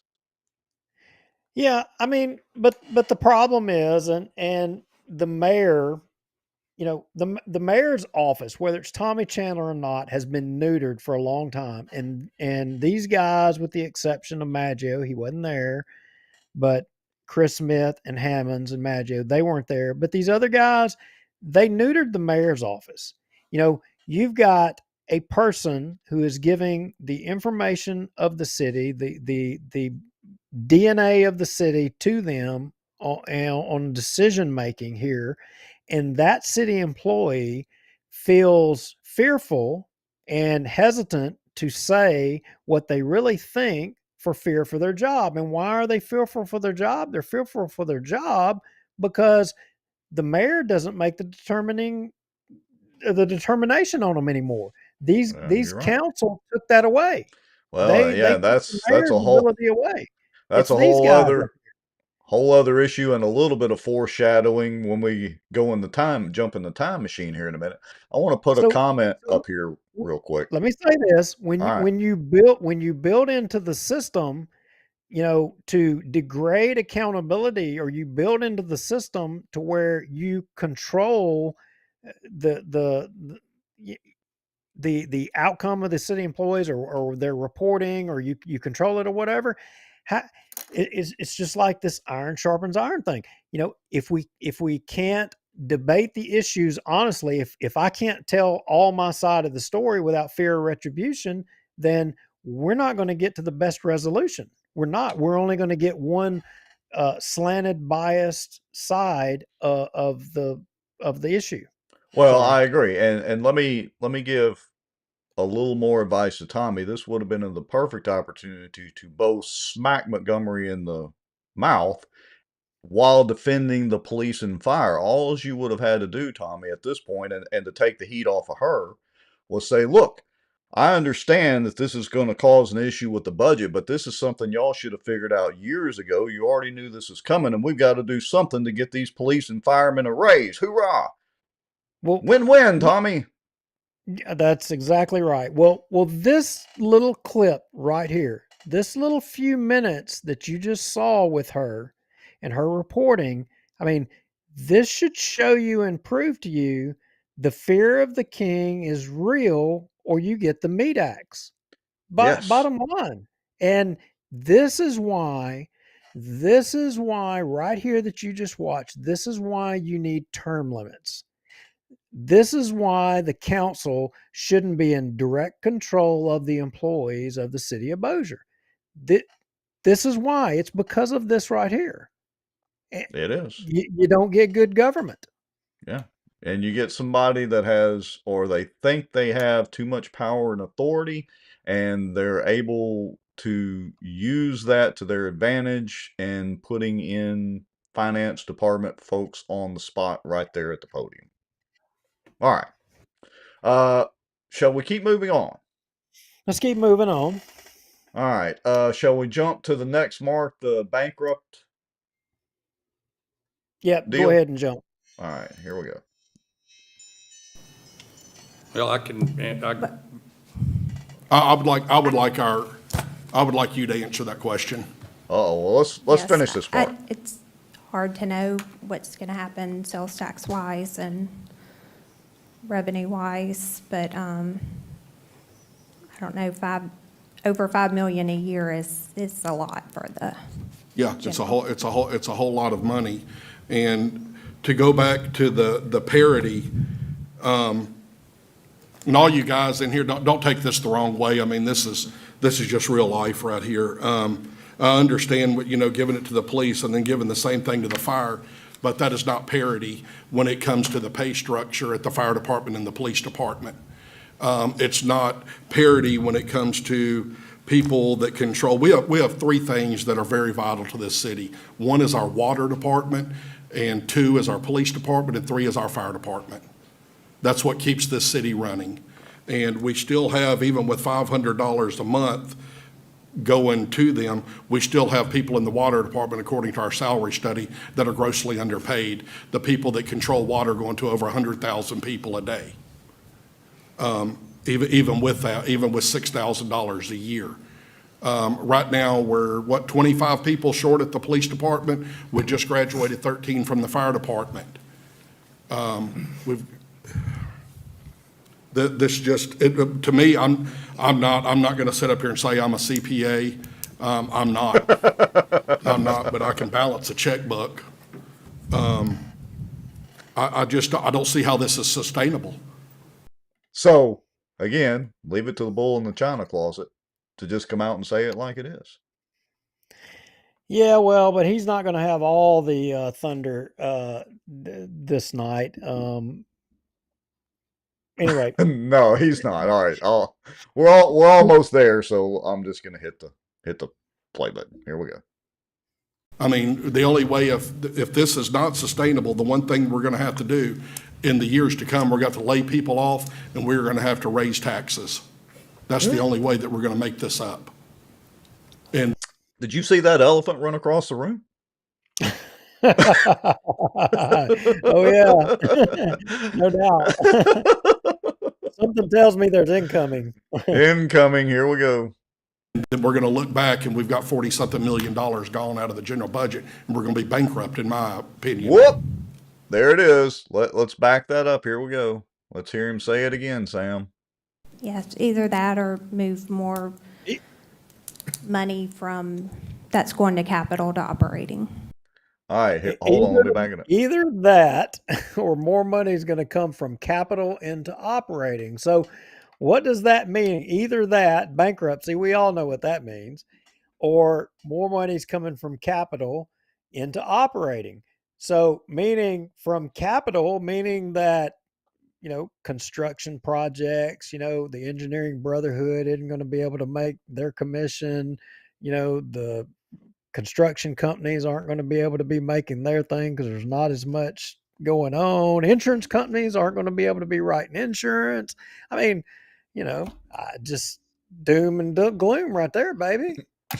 Well, all right, here we go. I'm going to back it up. Listen to this. This is important. This is the bankruptcy quote. Yes, either that or move more money from, that's going to capital to operating. Okay. Are you done, Mr. Hammonds? Okay, I'd like to. I've got a response. Oh, this is good. Mr. Montgomery. So, Angela, let me take back, because history is a part of this decision. For History. the last 3 years, revenues have exceeded expenditures by how much on average? $7 to $8 million a year. So it's not like we're making the assumption we're going to use fund balance. Quite frankly, if things continue as they have historically, and I'm not saying none of us have a crystal ball, but right now all we have is history, and we know what 2024 is going to end up, and we're sitting on a large sum of money that deserves to go back to the employees of Bossier City. That's the purpose of those type of surplus. Again, yeah, go ahead, Duke.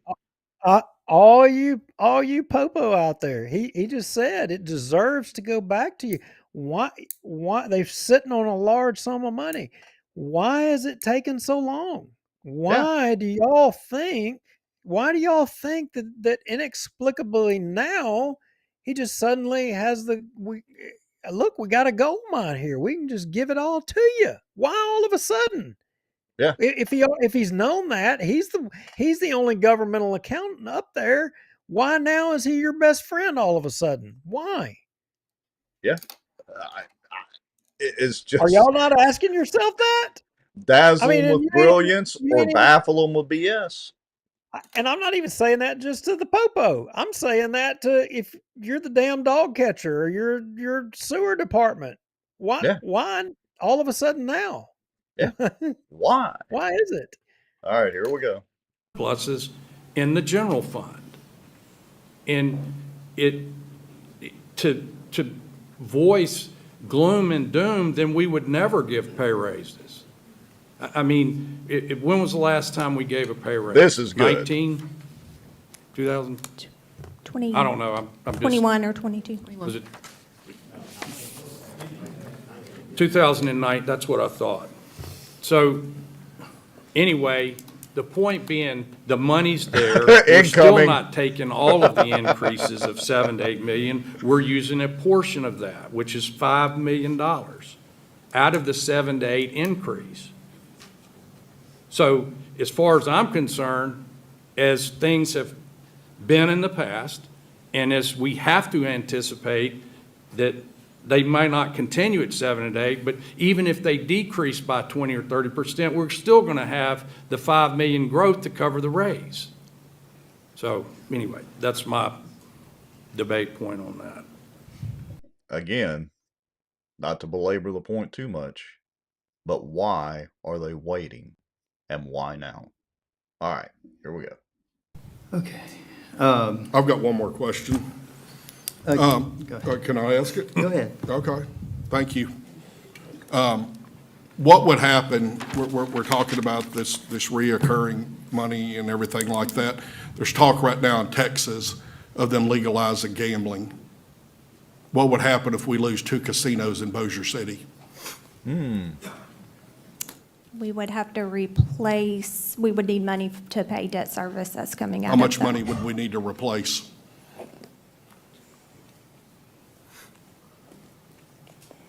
And spoken like a true accounting type person, she actually looks the numbers up instead of rounding.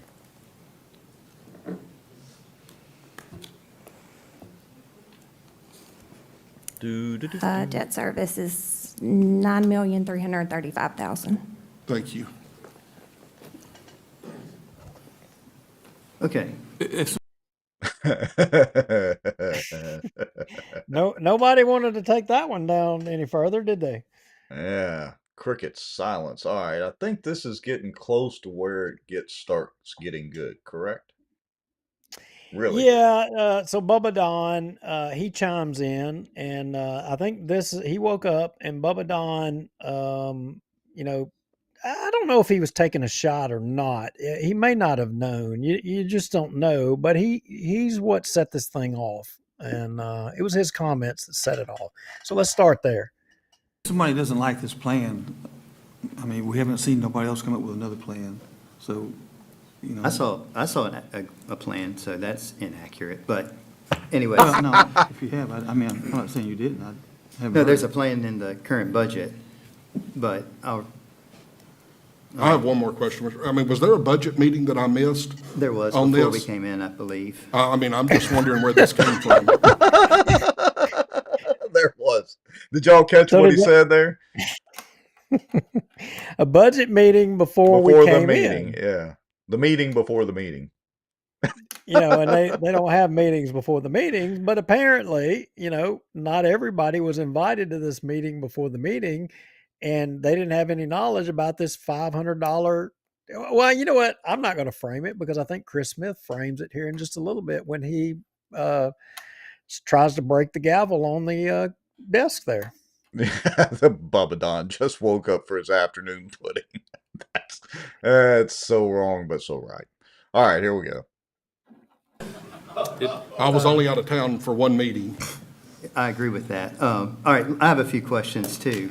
I think each council member has the right to offer amendments on the floor. Am I right, Mr. Smith? You do, but I would point out that I came out of a meeting with a firefighter who knew more details about this than I did. So there's been some coordination going on here. But I'd like to ask a few Let me questions ask you myself. something, Mr. Smith. When did this budget that's being presented today come about? Because Mr. Darby and Mr. Williams and myself met with that man and that lady 3 or 4 months ago, and the budget was done. And I've got 3 of us, which is legal. We sat, which is legal. It is. Okay. I don't know why he felt the need to point that out. All right, here we go. We talked about the budget, and it was presented. Am I right, gentlemen? That's correct. And this, what I see today, presented, we had no knowledge of. The very same thing you're accusing other people of. There was a whole public workshop where this was discussed. But we have businesses and jobs. So we're supposed to. Blah, blah, blah, blah, blah, blah, blah, blah, blah. He's got businesses and jobs. No, all y'all in the public, you got business and jobs, but you found time to go to the public workshop meetings. But he had no idea. Yeah, this is where the tempo of the meeting picks up, folks. To cancel our life because this is the day you're supposed to show up? When you, And how about when you decide to and run for throughout office, the yes, years, absolutely. throughout the 3.5 years Wait that a minute. Did y'all catch? You got to back up a little bit. You got to All play right, that again. hold on, People here may we not go. have caught that. He says, "You want us to cancel our lives?" Yeah, here we To go. which Chris had a great one. Yep. There was a whole public workshop where this was discussed. Listen up. we have businesses and jobs. So we're supposed to cancel our life Right because here. this is the day you're supposed to show up? When you, and how about when you decide to and run for throughout office, the yes, years, absolutely. throughout Mic drop. See, I wouldn't be wearing this name tag tonight except for this meeting. Mr. Smith woke up a little bit and was on the right side of things. He was unchained. He finally let loose with the tiger here. Here we go. Throughout the 3.5 years that I've served, the mayor's always been welcome at my office. I've heard nothing since that last meeting. So I have the very same argument that you have, that I wasn't included. So I have every right, as I see, to come up with my proposed plan. I think I'm entitled to that. And you're entitled to bring what you would like. That's what this council's all about. I think that the $500 a month raise is what the people deserve. It helps those people that are in the middle, which is the majority of the employees. At $40,000 a year, that's a 15% increase. At 50, that's a 12. At 60, that's a 10% increase. I think the people deserve it, and I'm here prepared to debate till whatever time it is, to fight for these people's right to have the $500 a month. You gotta Fight for your right. That's exactly what I was thinking. Do y'all see, you want to talk about grandstanding? Again, I go back to, I've said this ad nauseum tonight. Why now? Why is he grandstanding now?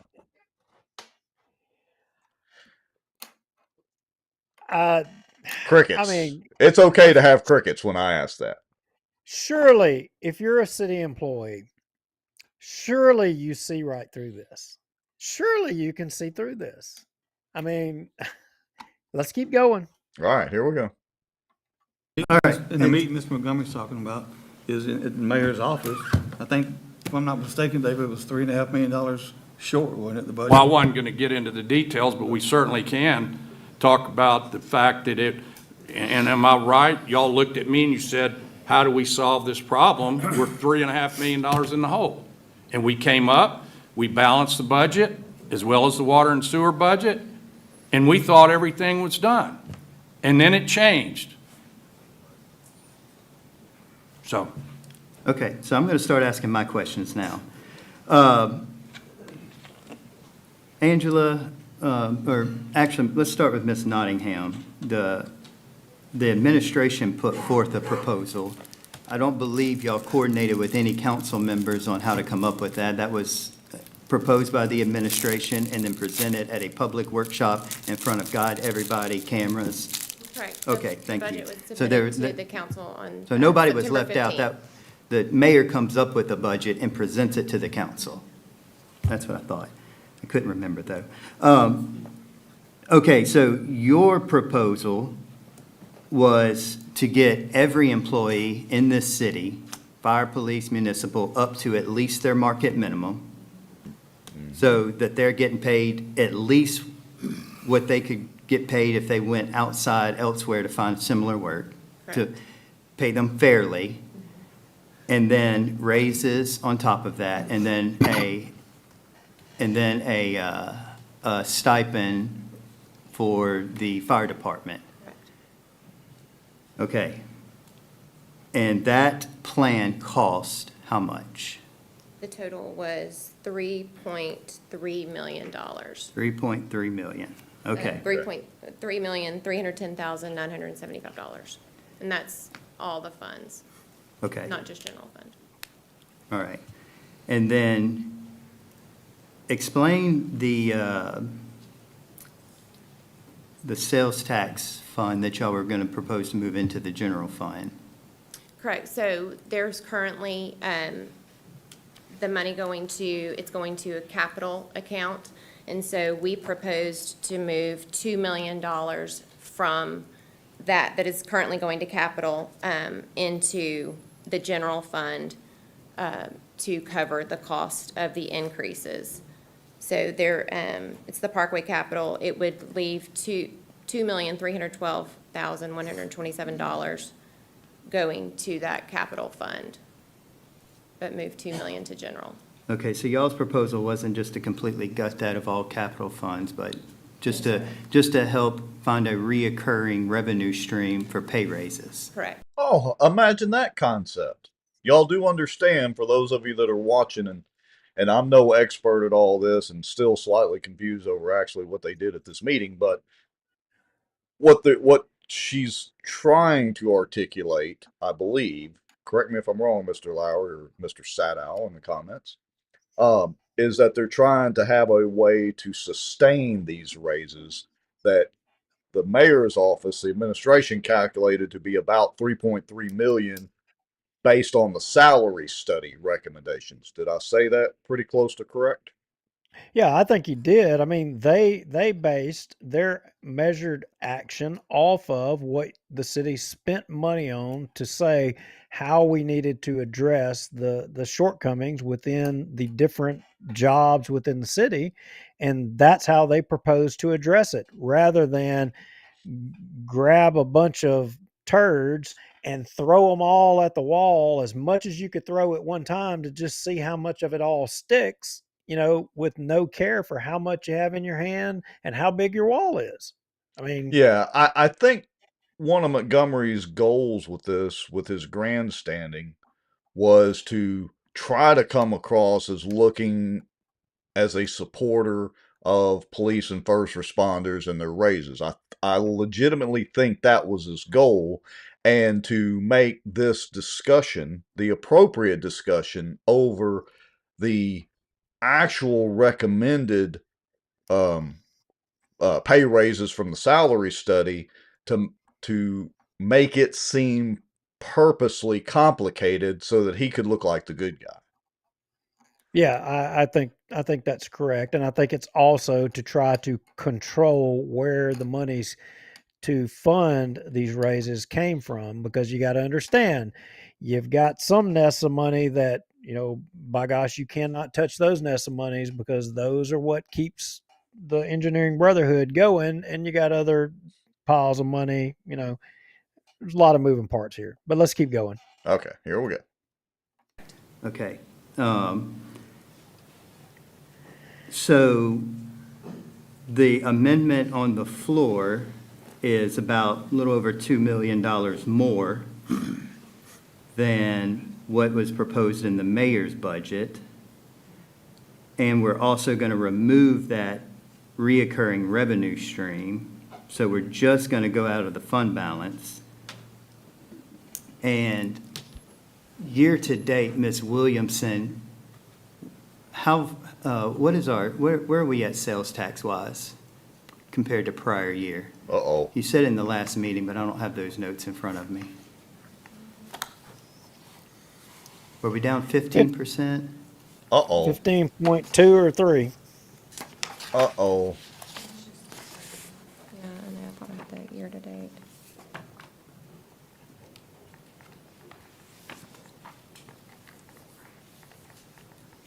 Sorry, I thought I had that.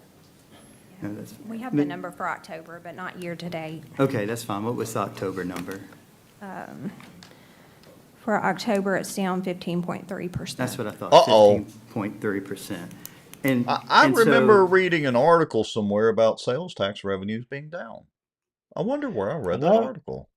I think it's some educated person from South Bossier that may teach at one of those. One of I'm those not gonna say fancy that. colleges. One of those fancy colleges. Yeah, there you go. Keep Yeah. going. All right, here we go. I bring that up because for the last 3 years, this country as a whole has faced record high inflation. A gallon of milk went from $3 to $4. You know, lumber skyrocketed, causing housing prices to go up. Energy costs have gone up. Everything costs more, and I don't think anybody in this room would disagree that it costs more to go to the grocery store today than it did in 2019 pre-pandemic.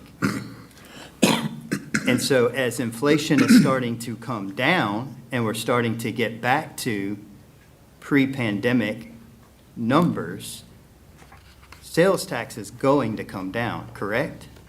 I mean, that's basic math. Inflation's not as high, so things aren't going to cost as much, so we don't tax as much. Is that a fair statement? Well, people don't spend as much either. And people, yeah. Is that a fair statement, Ms. Williamson? Wait, Yes, sir. Okay. was that Jeff Free actually making an intelligent comment? He was agreeing with Chris. Can you believe Wow. Wow. I wonder if he's going to try to run for city council again. Anyway. it? Maybe mayor. Yeah. Anyway, okay. All right, here we go. Okay, so while we're projected, I believe, and you can correct me if I'm wrong, to put 7 million towards this fund balance this year to put us a little over 45 million, that might not be the case next year.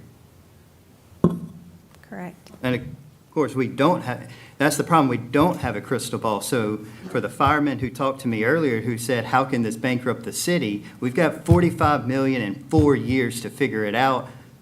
Or you know what? We have two options at that point. Option number one, we go to the citizens of Bossier City and we ask them to pass more property taxes. Uh-oh. And in this government, in today's political climate, people don't trust the government. It's not just Bossier City. They don't trust Shreveport. They don't trust Louisiana. They don't trust the United States. So You got that right. we expect for Amen, them brother. to trust us to pass another millage because we passed something 4 years prior that put us in a bad spot. And option number two is what happened in 2009 when firemen, police officers, municipal employees were let go. Uh-oh. Trigger And so we can alert. fight hard for pay raises that are deserved. Do not ever say that, I say they don't deserve $500 because I've Here we been fighting go. for pay raises since the day I walked in these doors. And I've been shut down every year. Amen, So don't brother. ever Preach it. accuse me of that. Are you directing it at But, me? yes, I was, Mr. Montgomery. Yes, Oh, like the Joe Rogan deal. Wait a minute. I gotta timestamp that. Hold on. I don't know what was going on down at that end of the table because we're looking at Amanda and the accountant there, but something was happening there. All of a sudden, Chris was getting wound up. Yeah, no kidding. I wish we had, and I wish they had switched the camera angle. But to his point, Chris is right. Since day one, even Tommy, they ran on wanting to get Yeah, raises they did. for the police and address that issue. And look, there were meetings where that issue has been brought up, and no, we got to have a salary study first. Well, okay, then you got your salary study, and now you're still him-hawing about it. Yeah, so here we are at the end of their terms, and now suddenly the king suddenly wants to address pay, and you got an election coming up. Ding, ding, ding. He suddenly wants to address pay now. All of a sudden, he did. Yeah. I mean, they've done everything in their power to delay it up to this point, and now we're going to address pay. And yeah, Chris. I'm directing it at you. Well, You damn right. Well, let's hear the food fight. Here we go. yes, absolutely, Well, then I you're was. totally But- incorrect. But It is a false statement. But Chris Smith did not vote for $400 million in debt service that we have to pay off. Ouch. And yes, I've been critical of the debt since the day, and I know we all, I'm on an island by myself on that.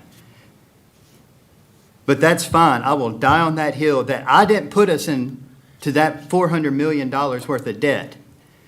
And to me, this proposal is missing any lack of basic accounting understanding and conservatism, because this is saying in 5 years, we've got to figure something else out. Oh, Either lay you off or raise your taxes. oh, kicking the can down the curb. And so I agree with Mr. Hammonds earlier. He tried to make a motion to postpone this. Hey, I want to point something out though, not to interrupt Chris during his soapbox time. Notice Monty shut up. Not for long. Hang on. Oh, He ain't shut up for what long. was he trying to get his I'm- teeth out of his tongue?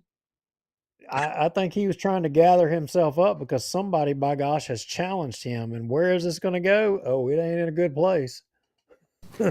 I think that that would be the wise thing, and I think we need to have a public meeting on how to best do this. I can get on board if the original plan wasn't right, but the original plan at least had reoccurring revenue in it. This one has none, zero, nada. And so I can get on board with that one wasn't good enough. But I do not think that with a 20-minute heads up for an extra $2.2 million that it is appropriate to ask me to make that vote right now. Other councilmen may be privy to this plan before we walked in here, but I wasn't. And now I'm being asked to do this, and this isn't lost on me, that we are pitting employees who deserve money against each other for political reasons.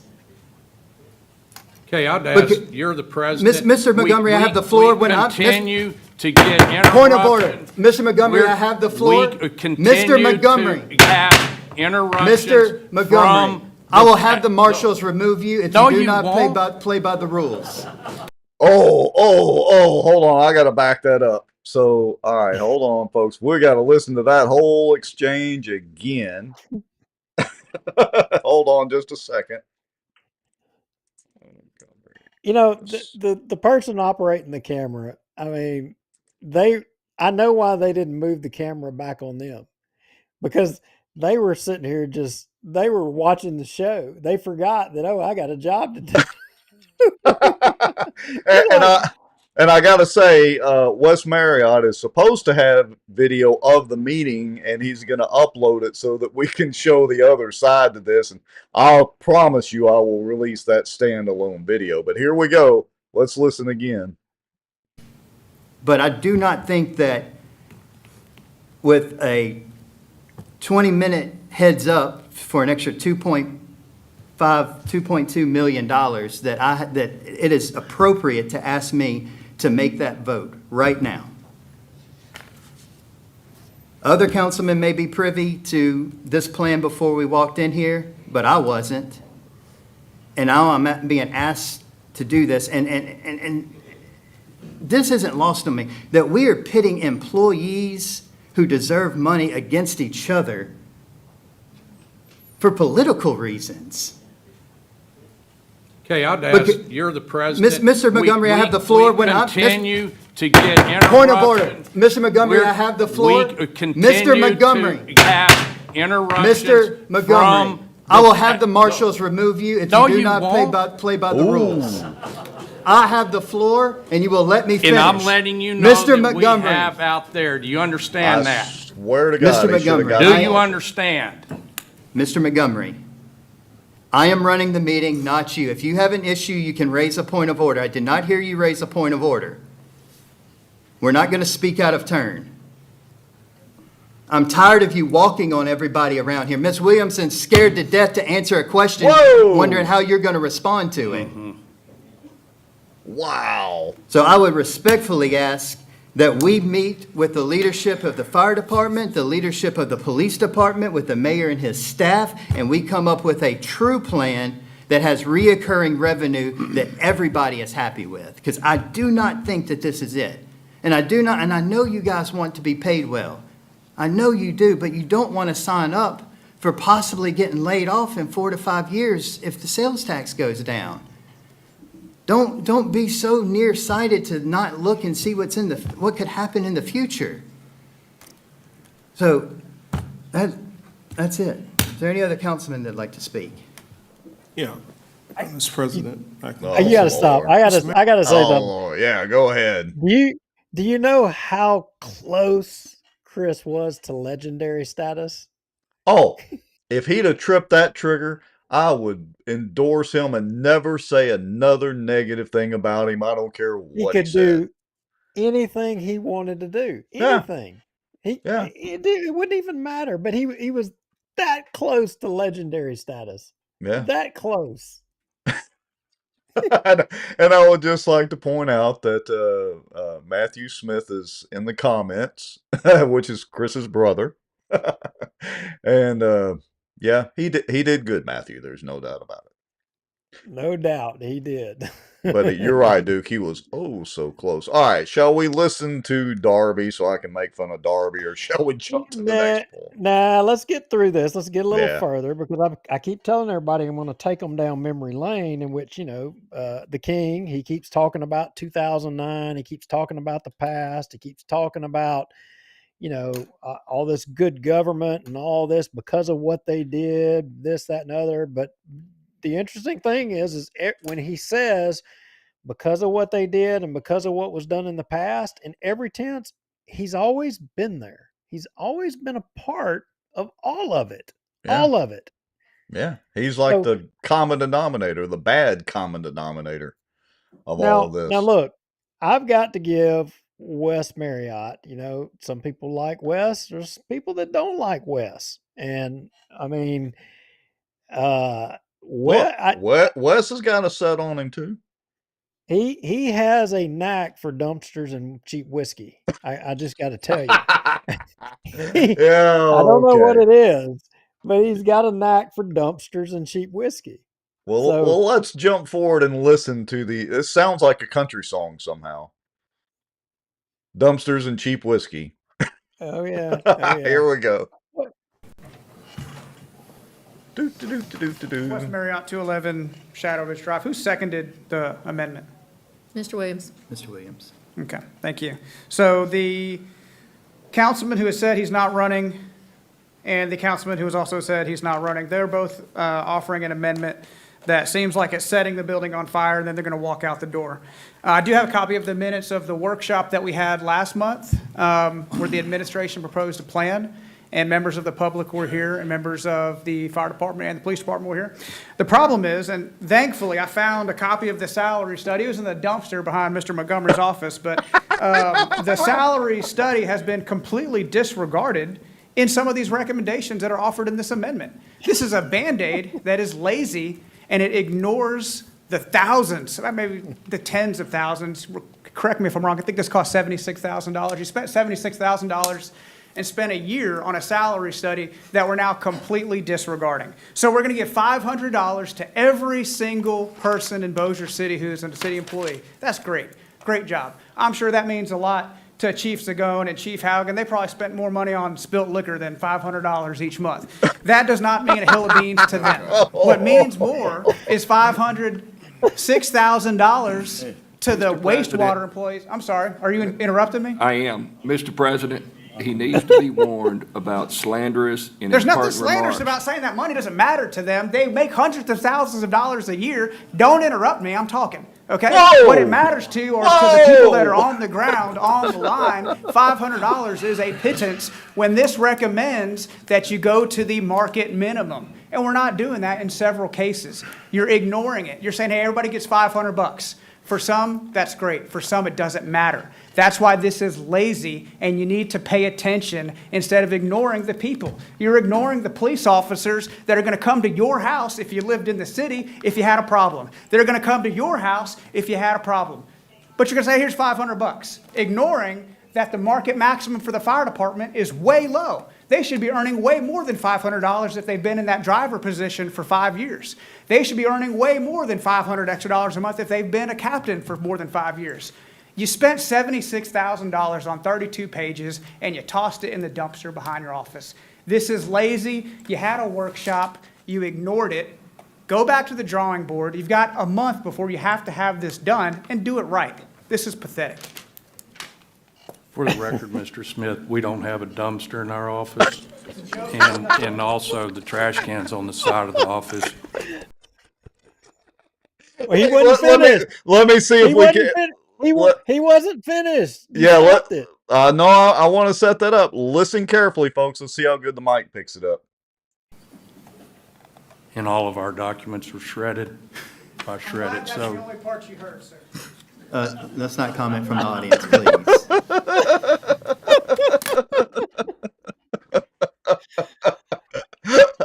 I should just hit the finish the show button. We're done.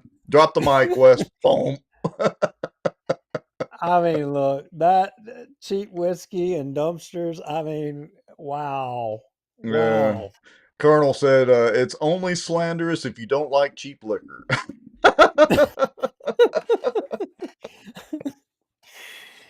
Yeah, that was quite the boisterous meeting.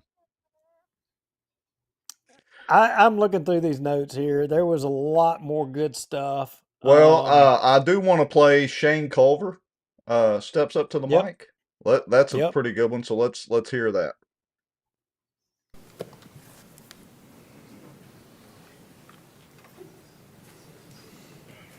Shane Culver, 620 Benton Road. I'm a captain with the Bossier Police Department. Been there 31 years, come January. Got his time 2.5 in. years ago, we tried to get a raise, but there was no funding in it, in the budget. City Council decided to do a staff study, which Nottingham has, and it stated that the police department. Could you step was a little bit closer to the mic so that they can? Yeah, it stated that the police department was below what the fire department is. And that in that budget, it was 1.76 million, which rounded up. By requesting the fire department to get 1.7 as well, then that staff study doesn't matter. You're increasing their salary, but you're not increasing ours. You're not bringing us up to them, is what I'm saying. Somebody's been Bring us paying up to attention. them, and then you want to do the $500 across the board, then do the 500 for both of us at that point. But the staff study and raising the millage forward next year was for the $3 million or whatever it was to bring the raises for the city. And that raise isn't for bottom line, it's just to bring us up with the fire department. And I understand where they're at, and I understand that, hey, $500 or anything is better than nothing. But the staff study was done, and the staff study showed that we were underpaid from the fire department. That's the parity. Y'all keep saying parity, but the $1.76 million was to bring the parity up. By increasing their budget by 1.7, now we're below their parity. It's not parity anymore. That's what you have. And all of a sudden now y'all have $5 million. You have this golden goose of $5 million that y'all can spend. For the last 2.5 years. Where did it come from? There's been no money. So I don't understand that. I don't think these police officers understand that. 2.5 years ago, 2 citizens were killed. 1 was wounded, and an officer was wounded. Everybody up here said, hey, y'all need a raise. 3 months later, nothing was ever said about it. Oh, imagine that. And I understand that the fire department is based off of civil service. Their raises are based off of civil service. There's a percentage. Then bring us up to them too. We're the ones out here with the bulletproof vests on getting shot at. That's all I gotta say. Drop the mic. Okay. Well, obviously, Mr. Culver, now I know Mr. Culver was around, and if you're going to have to go to, well, wait a minute, you ain't going to have to. Maybe I can pull it up. And I know Mr. Culver was around this time, but he probably didn't pay attention back during that time. But, you know, there was a time in history where his viewpoint about the bullets and all wasn't exactly shared by everybody. Oh, you don't say. Yeah. In fact, if you pull up my screen here, this was let's see here, wait a minute, maybe top March 25 of 2007. So we're going to get a little into the walk down memory lane for everyone. And, interestingly, here's what's ironic for all of y'all. Imagine what the discourse was during this time. It was about pay for public safety, police, fire. Imagine, manpower shortage, pay short, same song and dance. You heard them talking about 2009. Well, 2007, we were having some debate. And in one of the council meetings, Bubba Don made a comment, and here was an ad that the fire and police department, the members of the fire and police ran in the paper. Public notice: the brave men and women who serve in the city of Bossier City Fire and Police Departments deserve a public apology from Councilman Don Bubba Williams for his comments Tuesday, March 21, 2007, stating the soldiers in Iraq have real bullets fired at them. His comments dishonor those who have died serving this community in the police department and the fire department in honor of. And it goes on to list all of the people, the policemen and firemen who have lost their lives in the city of Bossier City. Now, I know, and I'm not raising this back up to pour salt on Bubba Don's wound. I don't think Bubba Don, really meant to be cruel and mean with his comments. The soldiers of Iraq have real bullets fired at them. But when Mr. Culver made his comments, I was there during this time, and I remember that. And I got to tell you, it does rub you a little wrong. And as he pointed out, you had citizens killed, you had an officer that was shot. I mean, I think those were real bullets. I think they were real bullets. I'm pretty sure they were real and traveling very fast and lots of them. But my point is, this same council, here was this similar same issue in 2007 leading up to 2009 talking about pay. And you've heard the king talk about how we're not going to go back to, because of what we've done, we're not going to allow 2009 and all the layoffs and all that to happen. Oh yeah, not going to have all these employees and their families looking at us out here in this audience or whatever he said. But a lot of people don't understand, and you have to say, well, he can say that, but what is it that actually got things to the place where it was in 2009?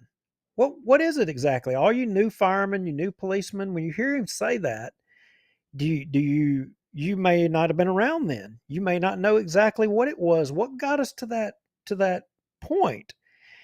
Well, I'll just say that there were a lot of political paybacks back during that time. You got to think you had the tenures of George DeMint, and then you had Low Walker come in, and you had a lot of people who had jobs that got really good salaries, that had really good positions, and they weren't police and firemen. And you had a disparity with where priorities were placed, and the priorities were not public safety during that time.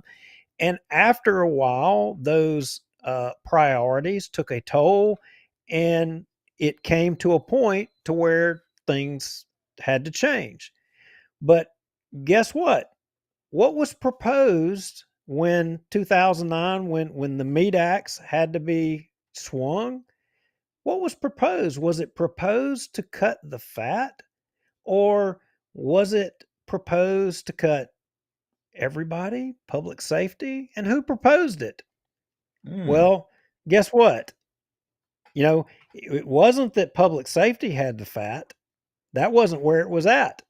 But just like the $500 across the board to everybody in the whole city, the same thing. It was, even though decisions were made and fat was spread in other places than public safety, but you know what?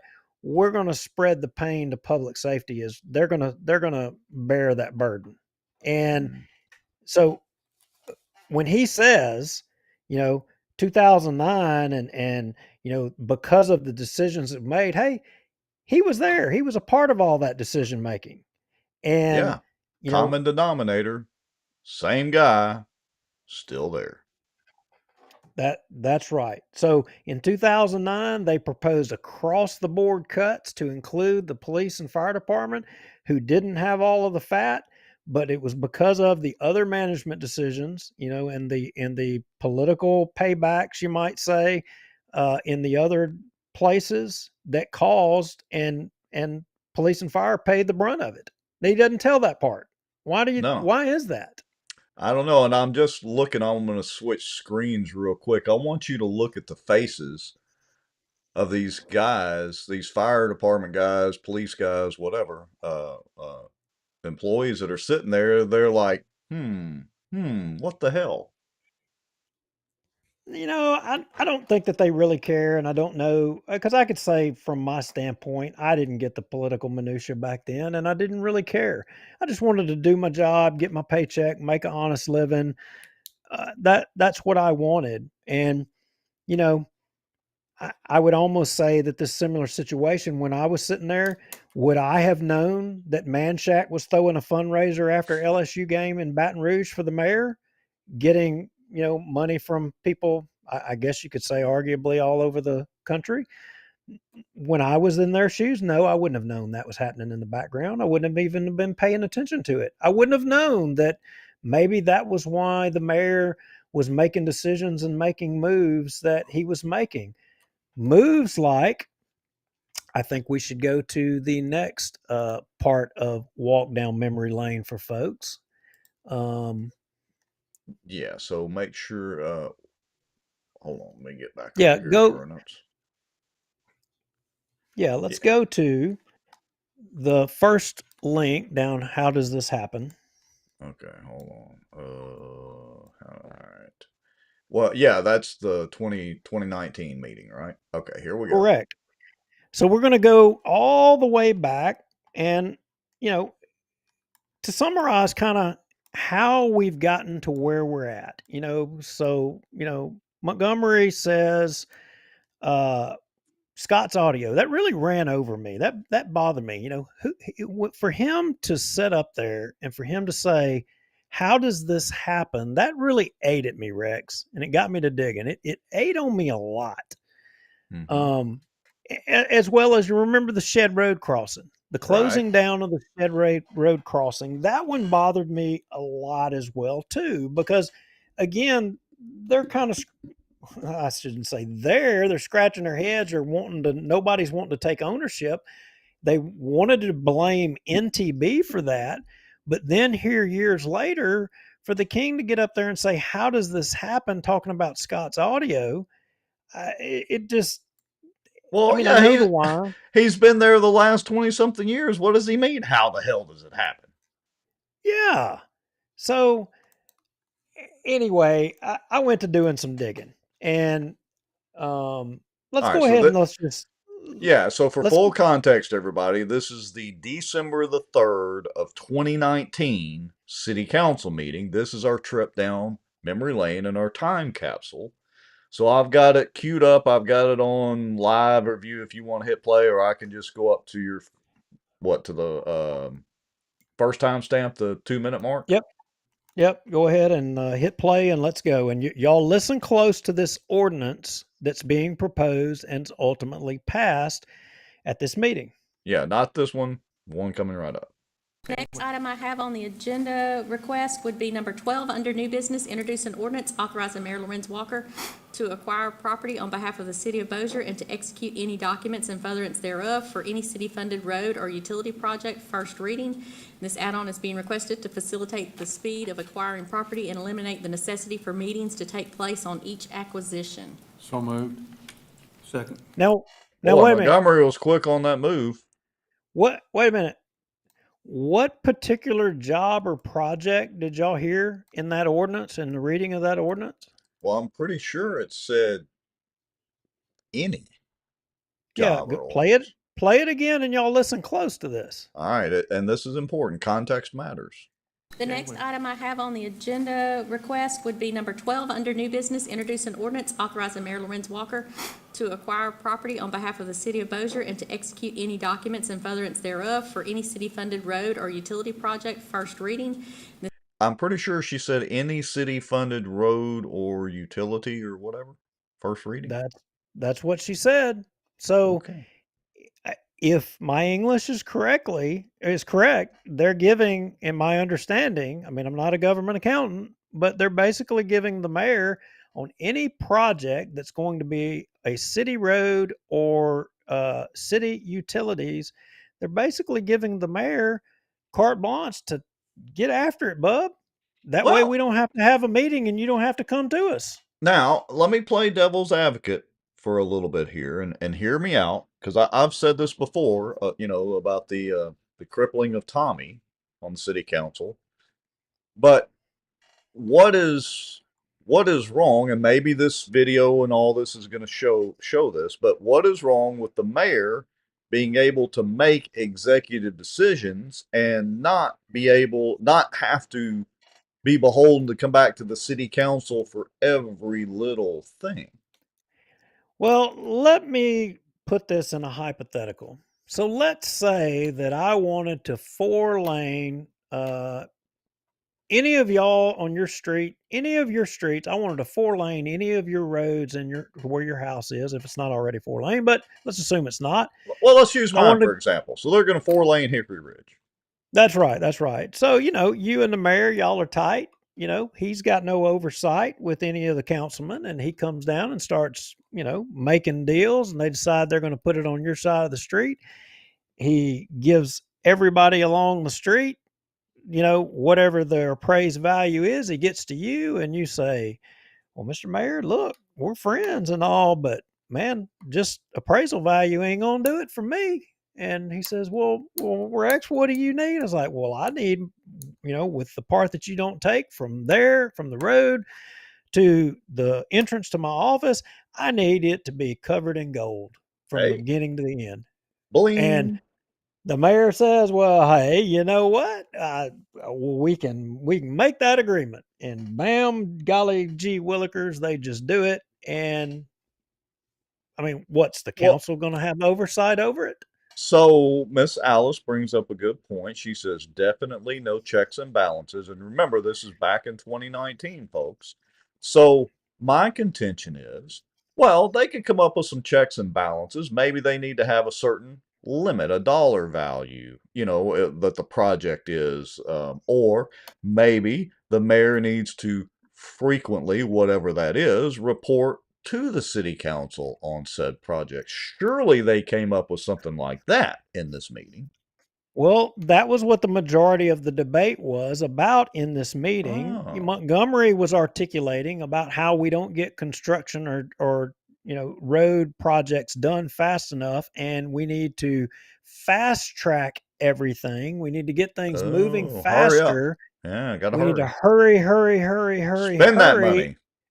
And this just enables us to do everything faster. In fact, if you will, well, shall I jump to the 333 mark where Gordon Mosley's up there?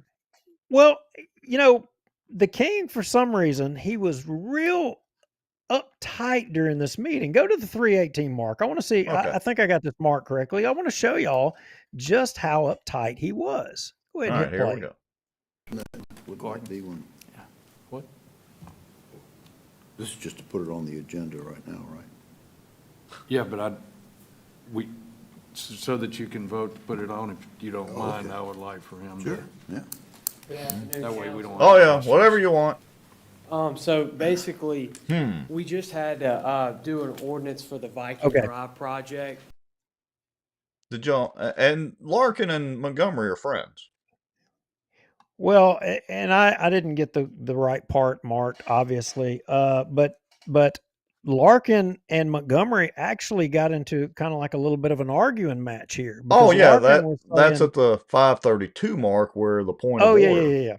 Yeah. So go to Gordon Mosley and just play a brief comments about what he describes what we're doing here with this ordinance. He says it himself. All right, here we go. Bear with us, folks. We don't have questions. So basically, We just had to do an ordinance for the Viking Drive project. And in order to eliminate having to come up here for each and every project, whether it be state, federal, or city funded, we're just going to go ahead and do this ordinance so that we don't have to come in for each acquisition. Viking Drive, for instance, has 30. So wait a minute. Haven't I seen billboards for this guy? Is that the same Gordon Mosley? No, that's that Mickerman or Gaddy or something. No, Gaddy don't have billboards. He's not. I'm sorry about No, that. he does park benches or whatever. Gordon, yeah. I don't know. All right, we don't have to go down that rabbit hole. Sorry. All right, so explain what's what's going on. Gordon Mosley just said it. He said it right there. He said this is eliminating having to come in front of the council on every acquisition. So if they work out a deal with somebody on an acquisition of a property, this is so they don't have to do that. I get my gold driveway with platinum curbs. We'll just let you know after it's done. We'll let you know after it's done how it turns out. Oh, so if we're working on this project and they're going to put a gold road to the front of your office, you'll find out after it's all said and done. You see what I'm saying? Yeah. Okay. I mean, so Cindy Carroll Bridges reminds us in the comments it was Gordon McKernan. Thank you, Cindy. For clarifying. Yeah.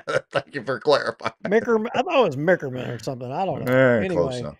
All right. So basically, he's saying the way I'm hearing this, and again, we're back in time to 2019, is carte blanche. Yeah. Yeah. So, so they're arguing about this. We're at the adding something to the agenda and changing the agenda part. And you've got Gordon up here. We're talking about projects. We're talking about the amendment. And Tim Larkin correctly, in my opinion, he says, wait a minute, what are we doing here? This ain't right. And Montgomery loses his crap. Hit play. All right, here we go. Is that what you were talking about for Airline Drive? Or Viking Drive? Viking Drive. I got a point of order, just a point of order. This is inappropriate. See, what we're supposed to do is we're supposed to decide whether we want this on the agenda. And then at the meeting time, we're supposed to have this exchange so you can thoroughly investigate it. So I would discourage anything other than just putting it on the agenda or not putting it on the agenda. And there shouldn't be any reason in the world. I believe you're right. All right, no. I want to ask Mr. Hall. We have, when we're adding this on, we have to get public comment. Is that right? Right. Listen close. Listen to this, yeah. Anybody out there can come ask about anything they want relative to this being added. Okay. There is no. Did y'all just hear that?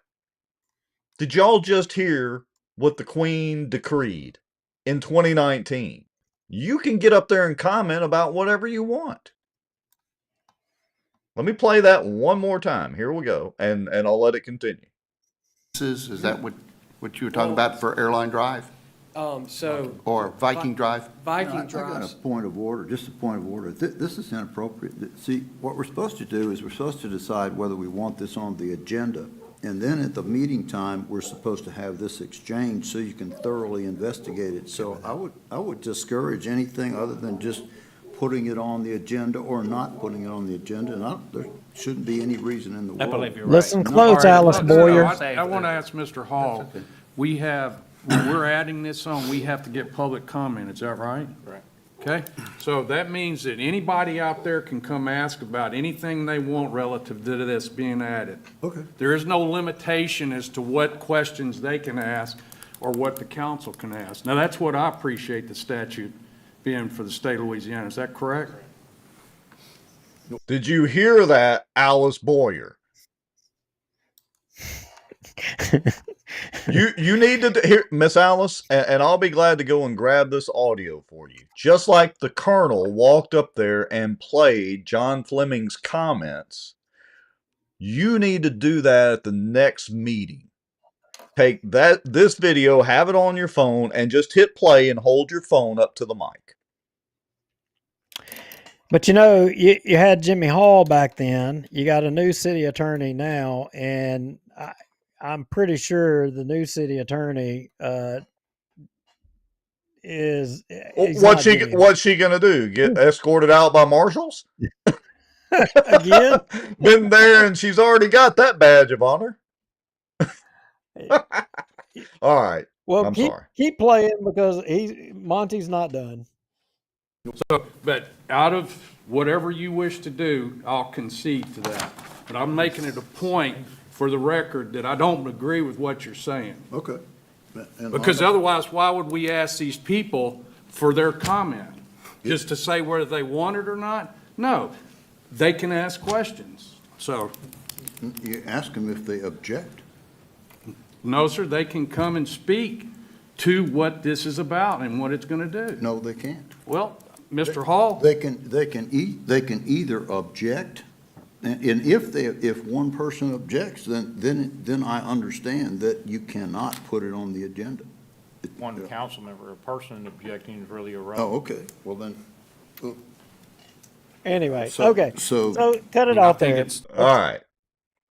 We'll try to speed up and get through all this stuff because believe Yeah. it or not, I've got one more video from another council meeting that's older than this. That the hypocrisy here in totality, y'all are going to be shocked when you hear what Monty was saying and doing at another council meeting. And when you Uh-oh, is put it time to get the DeLorean out and jump even further back in time?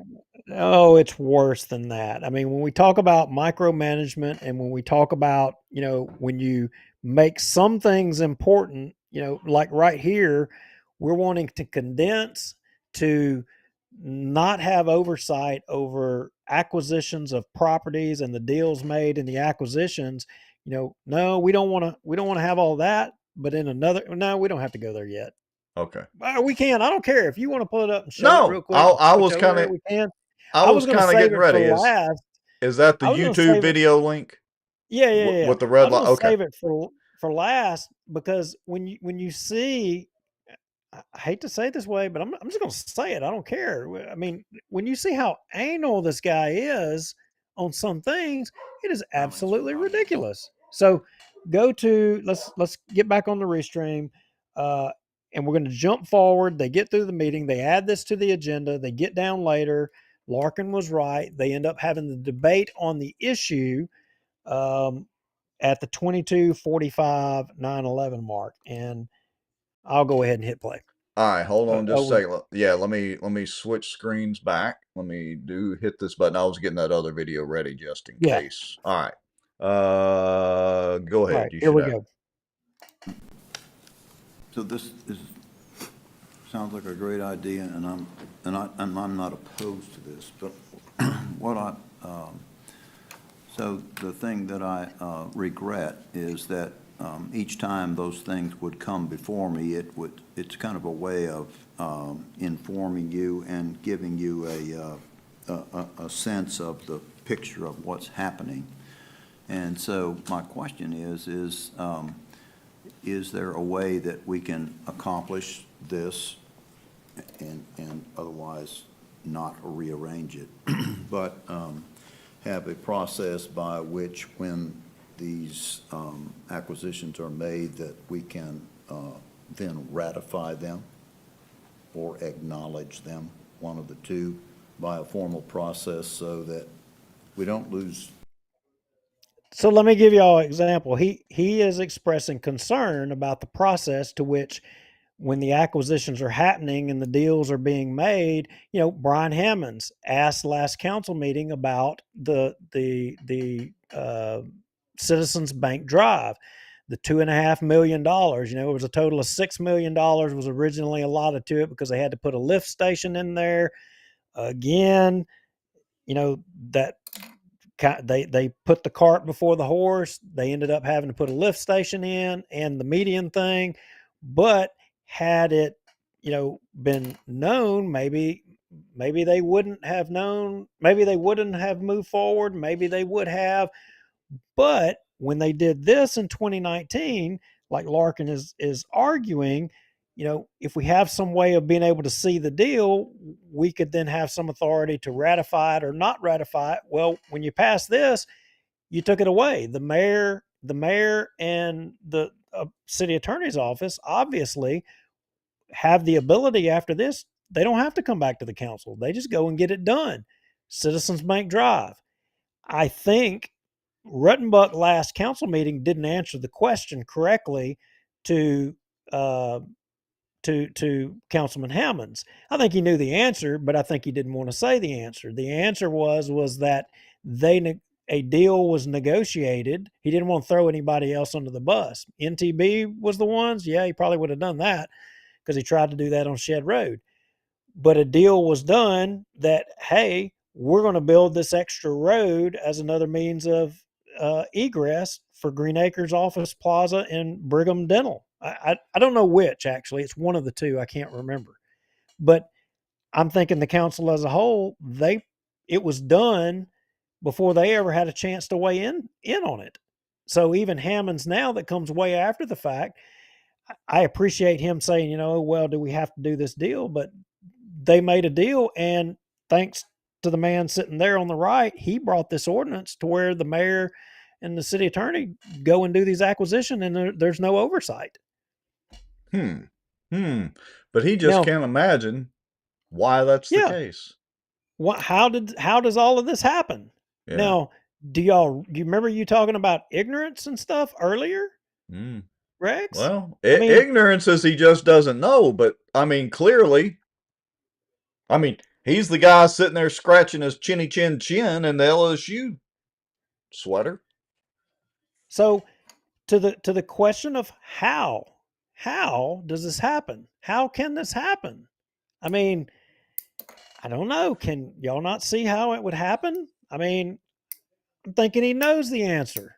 Oh, he knows. It's just grandstanding. That's all it is. So, jumping ahead, Bubba Don, this, y'all got to remember, this was a little bit of a different time. And Bubba Don was even tuning in on this. Here we go. Are we going to lose? I think we're taking the council out of it. You can straighten me out. Kind of on the loop of what projects we're doing like this, and when we give them all to you, how are we going to know where we're at on what roads? And people ask us questions. Because we're doing so many projects at once. How are we going to relate to the people where we're at on these projects or what's going on? Yes, sir. We can do it however y'all. He ends up talking about. Go ahead. I got a question though. I'm just throwing this out there for everybody. Feel free to, comment away or whatever. Why is Montgomery on board with giving this power to the mayor back then with Lil Walker? Wait a minute. What I said earlier about fundraisers after LSU games in Baton Rouge and things like that, I mean, I don't know. I'm just thinking out loud here. Yeah, the appropriate question is, why is he on board with this power to the mayor back then, but now he wants basically the mayor's cojones cut off? Yep. Well, Bubba Don was not done. Bubba Don's taking another shot at this, saying it a different way. Any other questions? Well, Tommy, you want to ask a question or you want me? Yeah, go ahead. Mr. Bowser, and David, Jimmy, y'all chime in, please. How much of a problem will it be to just do it like we did number 7 on each project, to break them down? I mean, I don't think we're going to lose time by doing just that way. Things may come to our head when we do each project. Here, I think we're going to forget about things as a council. But, and that's fine, but if you get a monthly report, in addition to Mark's report on the road projects, you're going to get actually a map showing you what acquisitions are left to do. So I think you're going to leave with a better sense of where the project is. I think Mark, when he did his report, was talking about the length of time it's going to start to get Coleman done because it's down the road and there's some property acquisition. Well, and I think what Bubba Don is, when you had them individually coming forward, the agreements and all were attached, and individually the councilman would have time to read all those agreements. But, by the time they end up getting them, the cart's done left the stable. The horse done left the stable per se, So Bubba Don was expressing that he wasn't, so sure about all this. In fact, they all were. Even Darby. Darby ended up voting against this. And Bubba Don under his breath right here, what was interesting about this, he leans over to Jeff Free and to Tommy Harvey as if they were working like a team. And he either says, I'm not satisfied or I'm satisfied at a point right here. And I think he says that he was not satisfied, but anyway, so Montgomery throughout this is something else that I picked on while I was watching it. It was just some interesting things. And I want y'all to watch Montgomery real close because he's losing his mind. Yeah. And unless you're paying attention to him individually, you're not going to catch it. But watch his body language and watch what he's saying as there's deliberations going on here. Watch this, Rex. To know in other municipalities is the typical way they do it. I'm not necessarily advocating one way or another, other than I do know that what they're talking about here is something that's typical and ordinary, and in fact what we are doing is atypical and extraordinary. And you see that for what Whoa. it's worth. And he was doing that chin rubbing deal again. I actually think that by bringing by the hair of his chinny chin. Let's go back. Watch him. He's looking over to the left. He's sitting up in his chair. Then he starts doing that finger pointing. Watch that. To know in other municipalities is the typical way they do it. I'm not necessarily advocating one way or another, other than eating at I do him. know He's that looking. what they're getting talking him. about here is something that's typical and ordinary, and eating in at him. fact He what looked we are again. doing is atypical and extraordinary, and for what it's worth. Okay. Interesting. Let's jump ahead. He's still losing it.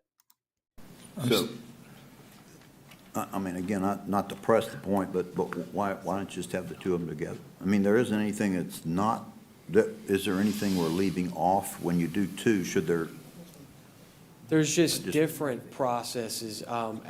Y'all see his hand motion There's again? different Ds with state projects. Y'all see these two ladies out here in the audience? These two ladies were sitting out there talking, and they weren't paying attention to him. He's losing his crap over it. It's eating him alive. That's what he's pointing at. He's pointing at the president to get on him. And the president's not paying attention. And finally, he just snaps and he can't take it no more, just like he always does. He interrupts the meeting and breaks up. We need to ask anybody in the audience if they want to come up and talk or whatever, but it was just getting under his skin right there. Wow. Anyway, so typical Monty.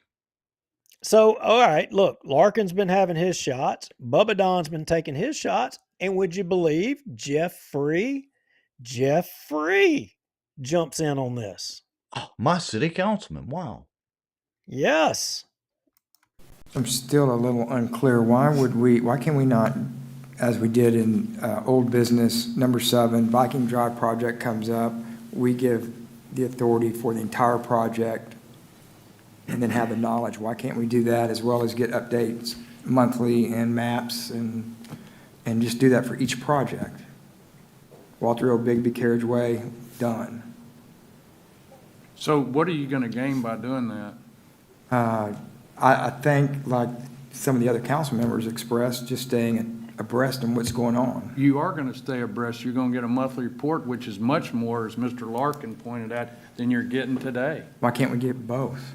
Why would you slow down a project for the sake of having to come before the council and have these readings? I mean, what purpose does that serve Is it just one outside reading? of the report? Just one reading, right? Viking Drive? I believe an ordinance is 2 readings. Well, we approve it one time and we're done. Do the entire project, correct? Yes, sir. After it's approved, comes before for the second vote. And Mr. Free, just going back to what I said earlier, with Coleman Street, for instance, Mark's meeting with DOTD on the 17th, and if they approve the right-of-way plans on that day, we can start closing on the 18th. Whereas if we have to get an ordinance approved, it'll delay. Hang on a second. Montgomery 4 weeks, incoming.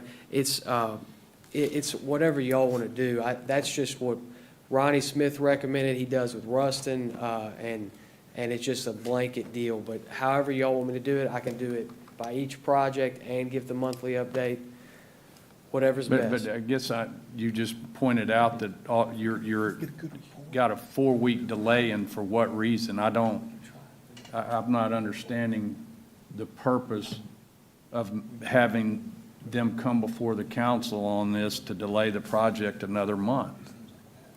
Okay, wait a minute. I've got a couple of ideas and examples. Shed Road Crossing. I mean, I don't know. Maybe that one. Maybe the median in front of Scott's Audio and Trim. Could that be a possibility? Maybe. Just I don't know. I mean, maybe somebody can tell me how that would happen. Wes is on fire in the comments tonight. He says, if only we had a mega corporation take over and handle these things like a pro. Yeah. So in totality here, so for all of y'all watching, the general gist of it here, you see the links to which it was went to simplify or to negate, oversight. I mean, I get what he says. And you can somewhat agree with what he's saying about let's get the things out of the way so that government can get the roads built faster, and let's get rid of the hurdles Eliminate and all of that. red tape. Yeah, I mean, that totally sounds great, right? In theory. In theory. But what happens when you have accountability issues? Shed Road Crossing, the median in front of Scott's Audio and Trim. What? Even he's asking the question, what happens? But y'all see, and Rex, you see what I'm talking about, how the links we went to get rid of the micromanagement or the oversight, or on we're talking about multi-millions of dollars, right? Right. Now I want you to go to that. Now I want you to go to the YouTube video of this other council meeting, and I want you to play at the 2035 mark. I want you to play this little bit of dialogue between Councilman Montgomery and then City Engineer Mark Hudson. All right, here we go. Good. So that is underway? Well, I doubt that it's underway. Yeah, but it's on. But it's part of the grand plan, yes, It's sir. going to bubble up to the top here. Yeah, good. Thanks. All right, here we go. Yes, sir. One last on the light. Wait a minute. Let me see if I can get both of them in there. Hold on just a second. Yeah, you probably do need them both because he is pretty animated. Yeah. Let's see if I can get the video. Hold on. Technical difficult. Well, blast it. Oh, you got Larkin. Yeah, I'm getting closer. Hold on. Got to deal with the software for just a second. All right, here we go. There There we we go. go. That's better. All right, here we go, folks. There at Innovation, as well as any lights that happen to, as Mr. Larkin was saying, would you please spec the darker light poles? Yes, sir. Dark green or whatever. Green or brown. I'm glad you Green, thought that. dark green. They'll be green. I certainly would appreciate that, and that we eliminate in any future projects, for the record, galvanized poles that turn to rust.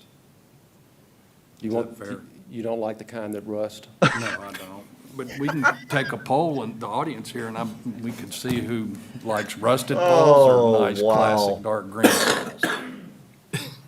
You want everybody to raise their hand and see? Okay. Well, Would y'all mind participating? Who likes rusted poles? it's called weathered steel. They look pretty nice. Yeah. Who likes dark green poles? Oxford English green. Thank you all very much Wow. for your Mark, I got one participation question for today. you. Yes, sir. What about the blinky yellow lights on, on Shed So- Road and the? This guy is micromanaging on the color of light poles, and he doesn't want galvanized steel. But when it comes to all the major projects and reduce millions upon millions of dollars, I mean, we're going to bypass oversight from the council and just give the mayor carte blanche on all roads and utilities, have fun. Yeah. Yeah. Well, it's the cake and eat it too. It's the whole grandstanding thing. Basically, it's Montgomery's bullshit. But when it comes to police and firemen and all, and city employees, raises and salaries and all that stuff, y'all really believe that he suddenly just decided that, or learned that we had the money, that all along he didn't know that you couldn't pay you? Well, He's known all along. I got to ask Greg Bell real quick. Was that a veiled swipe at Montgomery, Greg? Okay. Anyway, sorry. Squirrel moment. Sorry. I don't know. I could keep going on and on. I have plenty more. In fact, hang on a second. Let me see here. Go ahead. Here you well, no, I got to hit the share screen button, didn't I? Yeah. Yeah. There we go. This one here, 2007, 2008, here's a quote from Montgomery. We've got to learn to live within your means. Wow. We've got to learn to live within your means. Every other department through this budget crisis has had to learn how to do the same with less. In the spirit of what we decided in this hiring and promotion freeze, this is how we can control the budget. This was going after the mayor. This was I think one of the times when they were trying to corral Low Walker, and they finally did. They finally got him corralled in. Low Walker was wanting to get a secretary, I believe, for himself, and they basically were putting him on lockdown. But when you go back and you look at his quotes, they conflict, and they conflict a lot. I've got more, but I don't want to bore people. Yeah, there's more. And we're almost at the 3-hour mark. So let's summarize this. I can summarize it pretty easy. Montgomery's full of shit. Here's another good one. And, this your was, favorite person. Yeah, Sammy Halfin was the fire chief, and I think he was right here on this one. And I will point out that, the council, there was a vote here to give fire and police a raise, and the vote was 6-1 not to approve the administration recommended raises during the council meeting. You know who the only single vote was that voted to give?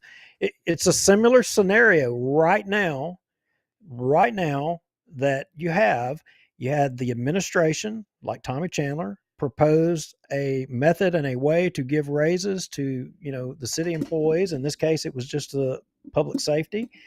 And they all voted it down. And they ended up proposing, I think, a $400 a month across the board raise. I'm reading this quote here from Halfin. He says, it's almost like you're looking for excuses not to give raises. Yeah, and here's the thing.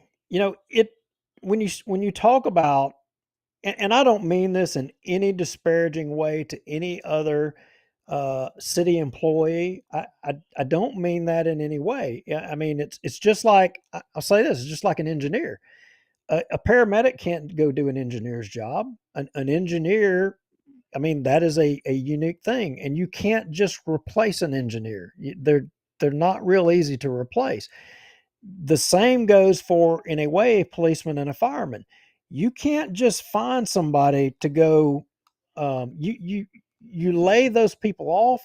You can't just put an ad up and have somebody out on the street the very next day. You just can't do it. There's too much liability.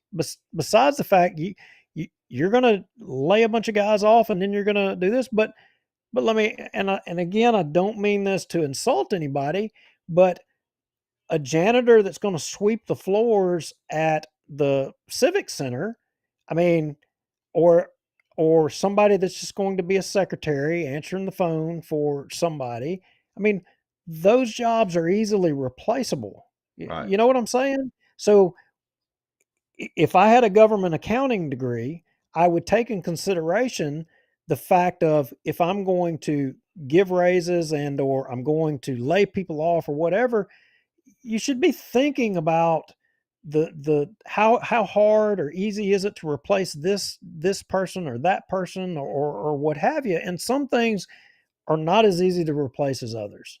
And But this is crazy. What was the date of that article? It was back when Jones was on the um, council. Do you happen to know? I mean, well, here, yeah, yeah, he was during that time. I don't remember. It would have been prior to 2010. but here's the point that I'm driving at is there seems to be a recurring theme, and honestly, a lot of that was before I started paying attention to the local politics in Bossier here in full disclosure. I mean, I was not plugged into that back during that time. It just seems to me that it's a recurring theme. This is like over and over and over and over. Why are we still having this discussion? Why are they still having this discussion?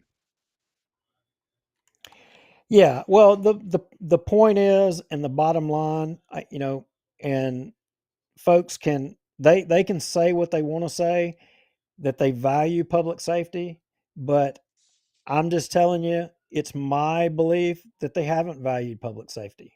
They haven't all No, they along, don't. They and don't. it's lip service. And if it was anything other than lip service, you would have been maintaining the pay for public safety. If it was a priority of yours, you would have been paying attention to it for years. You wouldn't have, it would be one thing if you've letting this disparity get to where it is one time.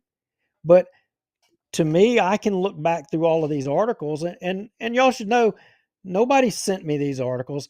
I have every Bossier Press Tribune from all I have to do is just go digging. I saved them all for all those years. So all your quotes, Councilman Montgomery, all those, I have all of those. All I have to do is just go find them. If there's a gem you want me to pick out, by all means, tell me the date. I'll go get it. But, I went back because I remembered this. This isn't today is not, all of you public safety guys, today is not the first time. This is actually the same roller coaster ride in my memory. This is about the third or fourth roller coaster ride, and it's the same ride every time. It's Same it, song, you 50th just verse, could get better, but it's going to get worse, apparently.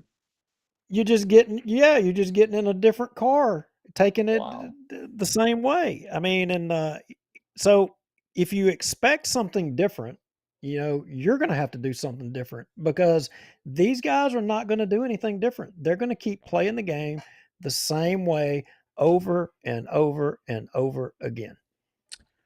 I can't disagree with that, and the actions of the city council don't disagree with you either. All right, Mr. Lowry, we are at 2 hours and 57 minutes. We still have about 90 people watching. Yeah, Cindy Carroll says, I would almost bet the $500 he wants to give them now is probably just giving the police back the $500 they took away a few years back. Just like shuffling peanuts around on the table. All right. What else, Mr. Interesting. Lowry? Got some sleuths out there. I've got people Oh. sending me pictures of articles. It looks like from the Times. I didn't keep those. So to those of you sending them to me, just so you know, I didn't subscribe to that liberal. Anyway, we'll leave that there. I'm sorry. I wasn't going to be rude. We appreciate everybody that sends us information. We've been getting a few here and there on Proton Mail, and like Duke said, he's got some newspaper articles coming in, so we appreciate all that. We appreciate everybody watching. I mean, we're still at about 90 people at nearly the 3-hour mark, so that's saying that at least y'all are engaged, and typically, within a couple of days, our videos go to several thousand views across all platforms. We're we're well north of 7,000 followers just on Facebook alone. So that's a testament to people around Bossier are interested in the political goings on of Bossier, and that is always a good thing. It is, and so I guess until the next time, that is all I have. And hey, just like Rex said, Proton Mail is your friend. You got Yes. any information, send it our way. We're not afraid to put it out there, and we just want good government. We want our politicians. If you mess up, just say you messed up, and just say it like it is. That's Yeah. it. That's it. And like the Colonel says, like us on Facebook, subscribe, go over to the YouTube channel, subscribe on the YouTube channel. And look, I'll throw this out there again, and we mean this sincerely. If somebody else wants to start a live stream show or podcast, whatever, reach out to us. Hey, we'll help you get started. Whether you're left-leaning liberal or right-leaning conservative or somewhere in between, more voices and more people paying attention is always a better thing. Yep. This is the future of media, and not us, but just this method of getting information out and sharing it and talking. This is the way it's going forward. The mainstream media has lost that mantle. That's a fact. That was proven time and time again during the recent presidential campaign. I think you're 100% right, Mr. Lowry. And with that, thanks everybody for watching. I'm about to hit the finish button. Last words, Mr. Lowry. Have a good night.